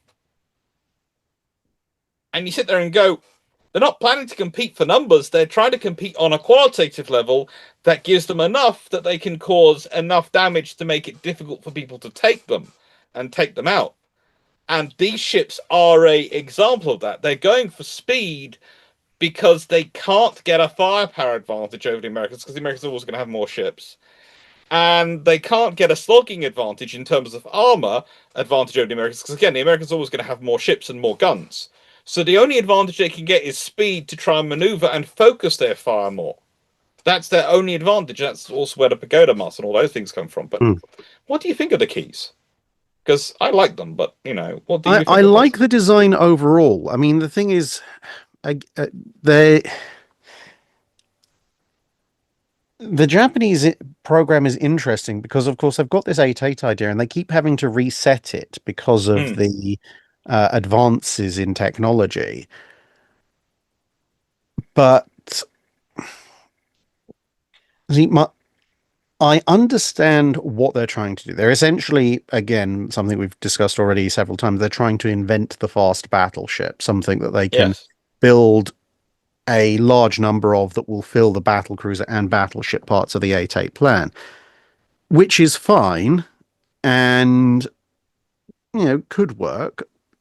My only reservation with the keys is that they are much more heavily protected battle cruisers than they are fast battleships. It's kind of like if you're looking at the way that the design elements converge, you've kind of got the happy medium, which is a perfect balance between battlecruiser and battleship, and you can argue whether or not anyone actually achieved that. And then you've got kind of the battleship but faster, so it's got more emphasis on the protection and the firepower. You've just made it quicker, which usually means a very large ship. And then you've got the kind of, we're starting with a battlecruiser template, but we're just up armoring it enough to make it a bit better protected while retaining the speed. And I think that's where my reservations with the keys come about, because if you compare them, I mean, given the Amagis are the G3 equivalent. Yes. And the keys are the battlecruisers without doubt. Yeah. The keys are the next generation, but when you look at the keys specifications and you stack them up against a G3, it doesn't come out favorably. The only thing they have over the G3 is they have one more gun. Mm-hmm. They don't have even equal protection. They've actually got somewhat worse protection. They don't have even the same speed. So if you were to put a key up against a G3, the G3 can run it down, or the G3 can escape, depending on the situation. The firepower-wise, the G3 and the key, yes, the key has a slight advantage, but the G3 can bring more guns to bear over wider arcs. And the G3, at least in a mid to mid-long range engagement, its armor actually has a reasonable chance of protecting it against incoming 16-inch fire. The keys only really have that at the longer ranges. So, I mean, I think the thing is, if someone has said, "Oh no, the keys are the Amagi successor, they are the battle cruiser, but they're a battle cruiser that's edging more towards fast battleship, but at the same time we have a Tosa successor that is doing the battleship role, but is maybe getting a bit quicker," then I would say, yes, actually, that's perfectly reasonable. But for the keys to be both battleship and battle cruiser, they do not, for me at least, they don't quite have the protection. Well, we talk about this, don't we? And I always talk about it, and I think you also talk about it the same way. It's the spectrum. And it starts off with the Dreadnoughts over here, the Dreadnought battleship. Then it goes Mm. fast battleship. Then it goes battlecruiser, one word. And then it goes battlecruiser, two word, which is sort of the Dreadnought armor cruiser, Invincibles. And as you go this way, you get increased subdivision and you get increased armor coverage. Thickness might stay the same in terms of the thickness, the heads up. This is the thickness in terms of on our main belt. It's this thick. But how deep does the belt go? How much of the hull in terms of length does it cover? All these things. And as you have increased subdivision, you can cover more of the hull in armor because you have more subdivision to hang it off. And you have more survivability built in. And gun calibers stay the same. They can go up and down. It's again, you and I, the fun we have sometimes with people. I think I have this more fun. I enjoy this more than you do. It's the amount of people come to me and go, "Oh, the Scharnhorst, they're battle cruisers," and I go, "No, they're not. It's just the Germans at the time couldn't build anything bigger than an 11-inch gun. Trust me, if they could have, they'd have put something bigger on it. But they only had 11. And there's even to a certain extent political considerations going into it as much as engineering. Yeah. So it's in a case of that. They are actually fast battleships. It's like the Dunkirks are fast battleships. But yes, they're right on they're right on the edge for me. I know it's really awkward. I know it's really awkward, but once I've come up with a classification system, I'm like, well, if I bend the rules very slightly, you could put the Dunkirks fully over into being fast battleships. But if I want to be absolutely consistent with the way I classify them, it's like Dunkirk is right on the very, very, very edge, but just about battlecruiser, and Strasbourg just tips over the edge into being a battleship. I like the Dunkirk design generally. I would say as a whole, the Dunkirk design is fast battleship. I would agree with you. Dunkirk herself, because of the way she's built, and just edges over that line, because she does sit on that line. And that design does. But that's the thing, is that design sits on that line, but it was intended as a fast battleship. One of them's built as to design as a fast battleship. The other ship, Dunkirk, is again. This is the joy. Once you have this spectrum, you're looking at it going, yeah, they mucked up that build. They did muck up the build, and that is probably the other side of the line. They are close enough they can work together, but one is probably just over the line in a battlecruiser. But as a design, their fast battleship design, it's just. The build quality, again, the French go through the Junocole and then they have the treaty period. Someone just had it out for French naval constructors. They really did. They just had it out for the French naval constructors. I mean, the funniest thing about the Dunkirks, to be honest, is that the whole series of designs that lead up to it are literally called Croiseurs de Bataille, which is like as about as on the nose with them being battle cruisers as you can possibly be. And then they switch the designation at the very last minute for that very last design that becomes the Dunkirks. But then, it gets you into that whole minefield of what exactly do you define as a battle cruiser? What do you define as a battleship? And are you using just whatever the Navy in question happened to use? Are you using some arbitrary system? Are you or what? And let's face it, I don't think there is one definitive correct answer for that, because, as you know, plenty of our colleagues in the naval historian world still argue about it to this day, albeit in a polite, correct academic way of like, well, this is how I view it. If you view it that way, I think you're wrong. How polite depends on whether we're arguing in the conference room or in the pub afterwards. Yeah, then it can get a bit more. But it is still a civilized one based on the fact that, yes, I understand. It's kind of like, I think this is one of the differences that I've found over the years between actual historians and people on the internet who like to pretend that they know everything, which is that an actual historian might sit there and go, look, I completely and utterly disagree with what you're saying about this classification system or this ship or whatever. However, I can appreciate why you're saying it, and you're entitled to that opinion. I just happen to think that I'm correct, which is the correct way of doing it, as opposed to you're wrong, therefore you're evil, you know nothing, I'm better than you, I'm better at everything in life than you, and you must be a fraud who deserves to be cancelled and have your house burnt down.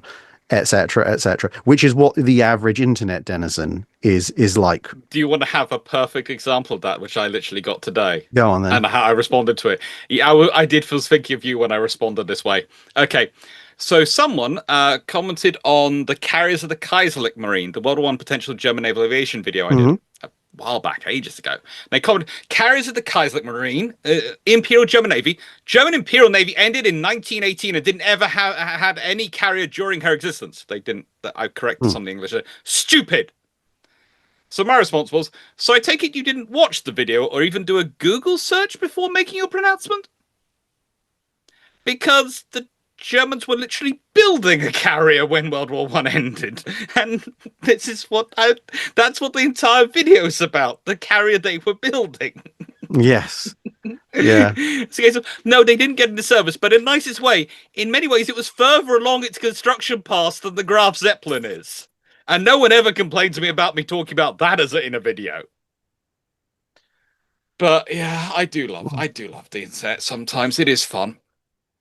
It is. Yeah, fun, I mean, I think the funniest to me, and I know some people probably think this is terrible, and yet objectively it is terrible, and this person probably deserves a lot of bad things happening to them.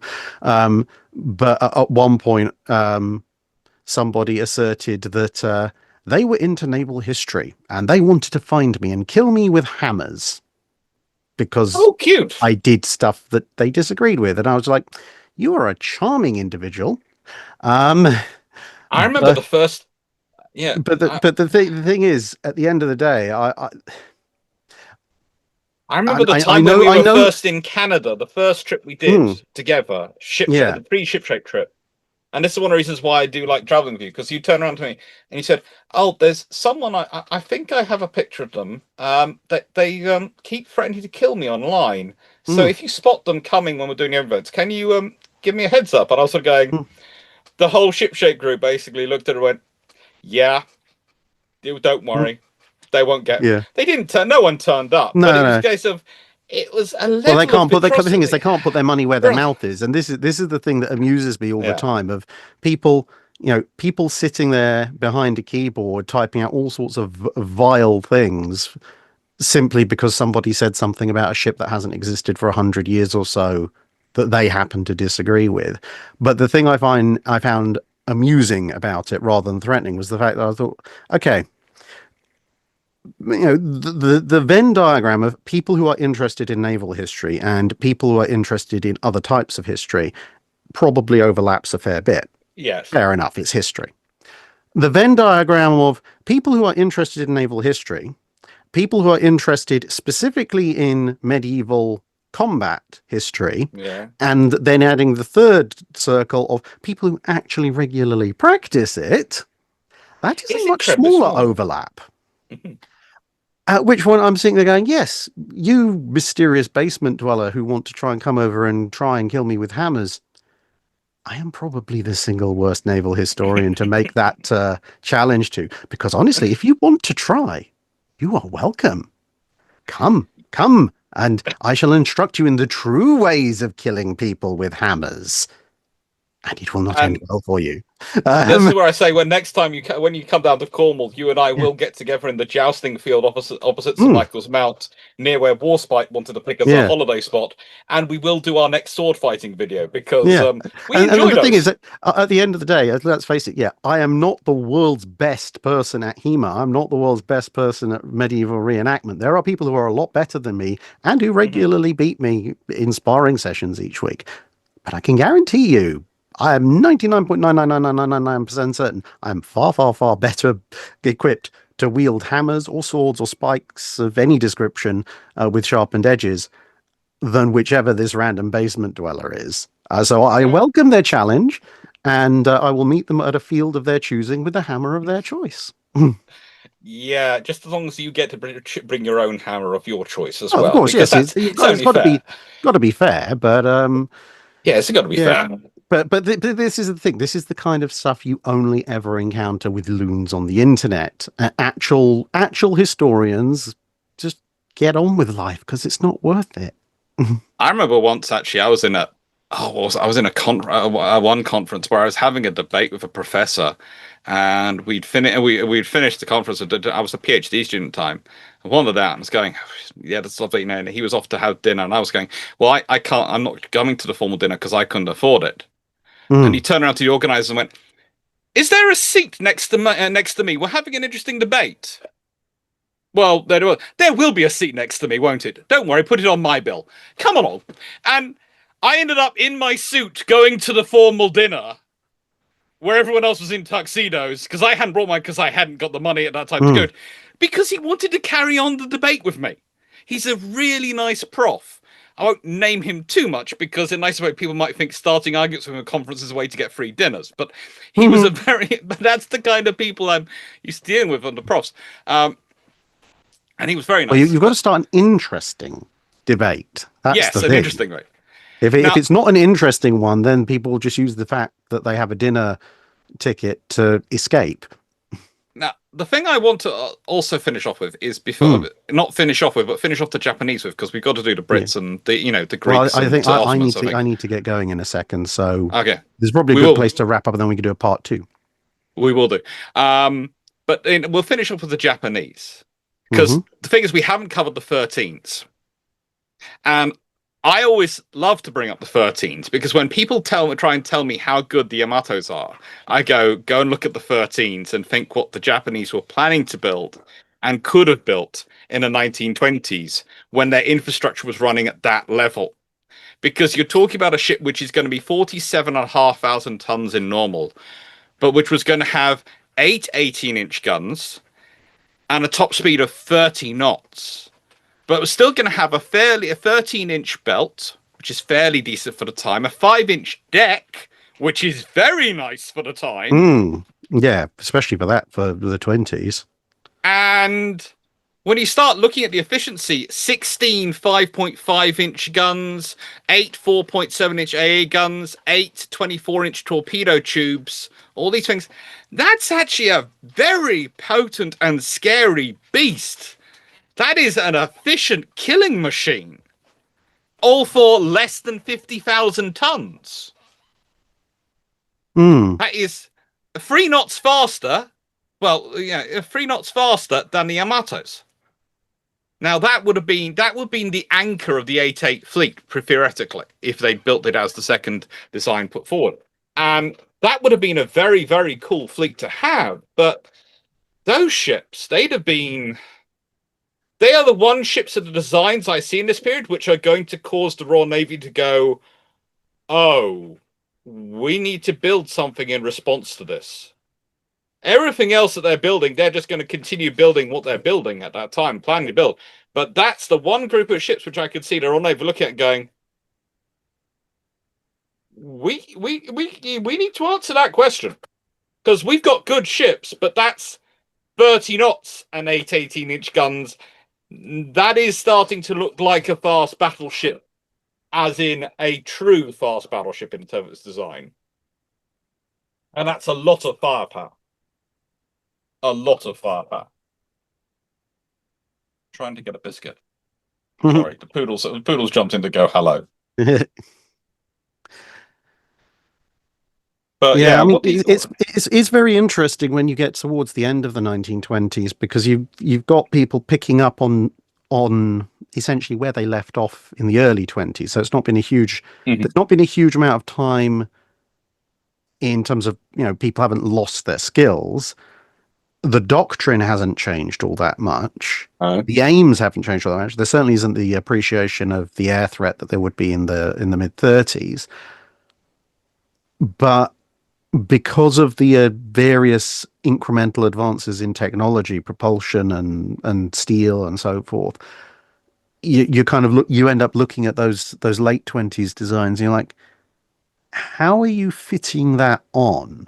Because either the design is less or about the same as some of the early 20s designs, but offers a lot more capability. And yes, some of that is just iteration of people going, okay, well, maybe if we adjust this here, move this here, that'll work a little bit better. But an awful lot of it is just, you don't need as much weight for machinery. Therefore, you can put more weight into protection. power operated mountings have gotten more compact and lighter weight. Therefore, you can have more of them, or you can actually have them as opposed to hand operated, and so on and so forth. And so you end up with this compacting down of individual components, but it then leads to, at least when they're designing full size ships, let's not mention those stupid 25,000 ton 12-inch designs. But you end up with this generation of ships that are kind of well, for obvious reasons, they are an intermediate between some of the very, very early treaty Washington period ships and the 1935-36 treaty designs much later on. But the 13s, they are an interesting design. And the fact is that people at the time were, there were quite a few people who were looking at them going, they would have been the absolute ultimate development of Yuzuru Hiragara's works. And he is probably one of the best naval architects of his generation. The things he manages to produce for the Japanese Navy in 1910s, 1920s, and 30s is just, it is absolutely amazing. He is one of those naval architects who doesn't get any attention. He honestly, Hiraga, it just doesn't get the attention that he deserves.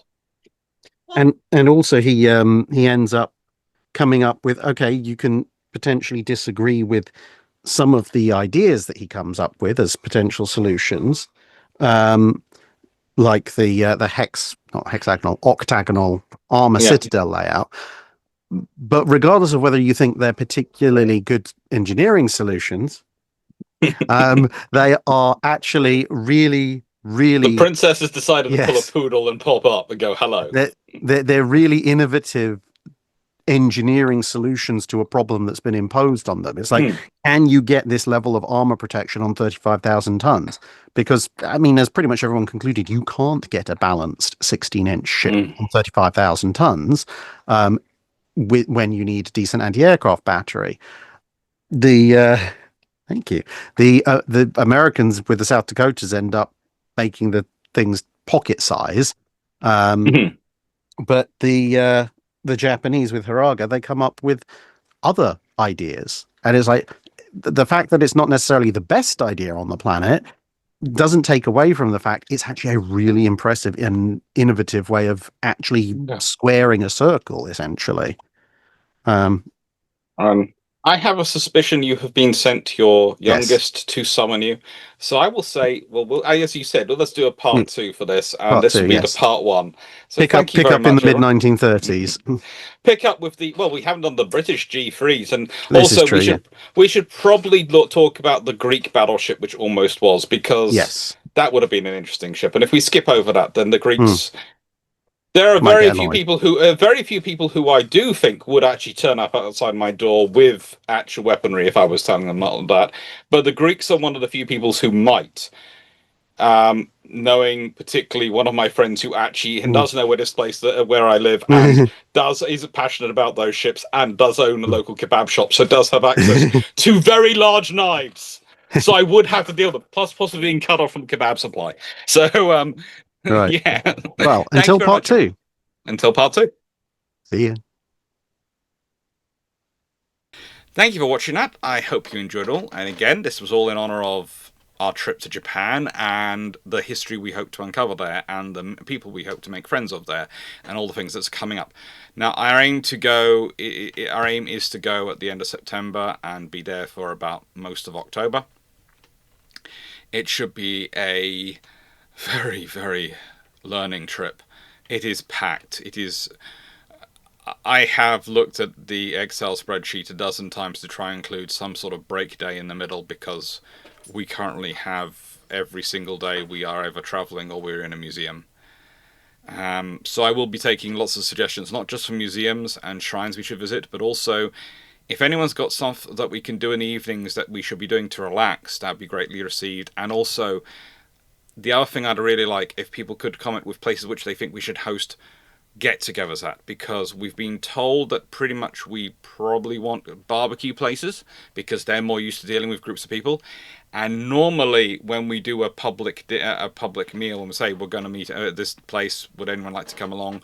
We're talking 30 to 40 people. That's what happened in Australia. That's what happened in Scandinavia. It's quite scary how that happens. You go there, you think you're barely known. Even, and I would like to say this, even Drac thinks he's barely known. And we will tell him he's not, but he thinks he is. And suddenly we have people coming out. And the scariest thing is when they come out and it's for Dr. Dan. And it's not so much scary as it's scary for Dr. Dan. Because he's going, I have a fan?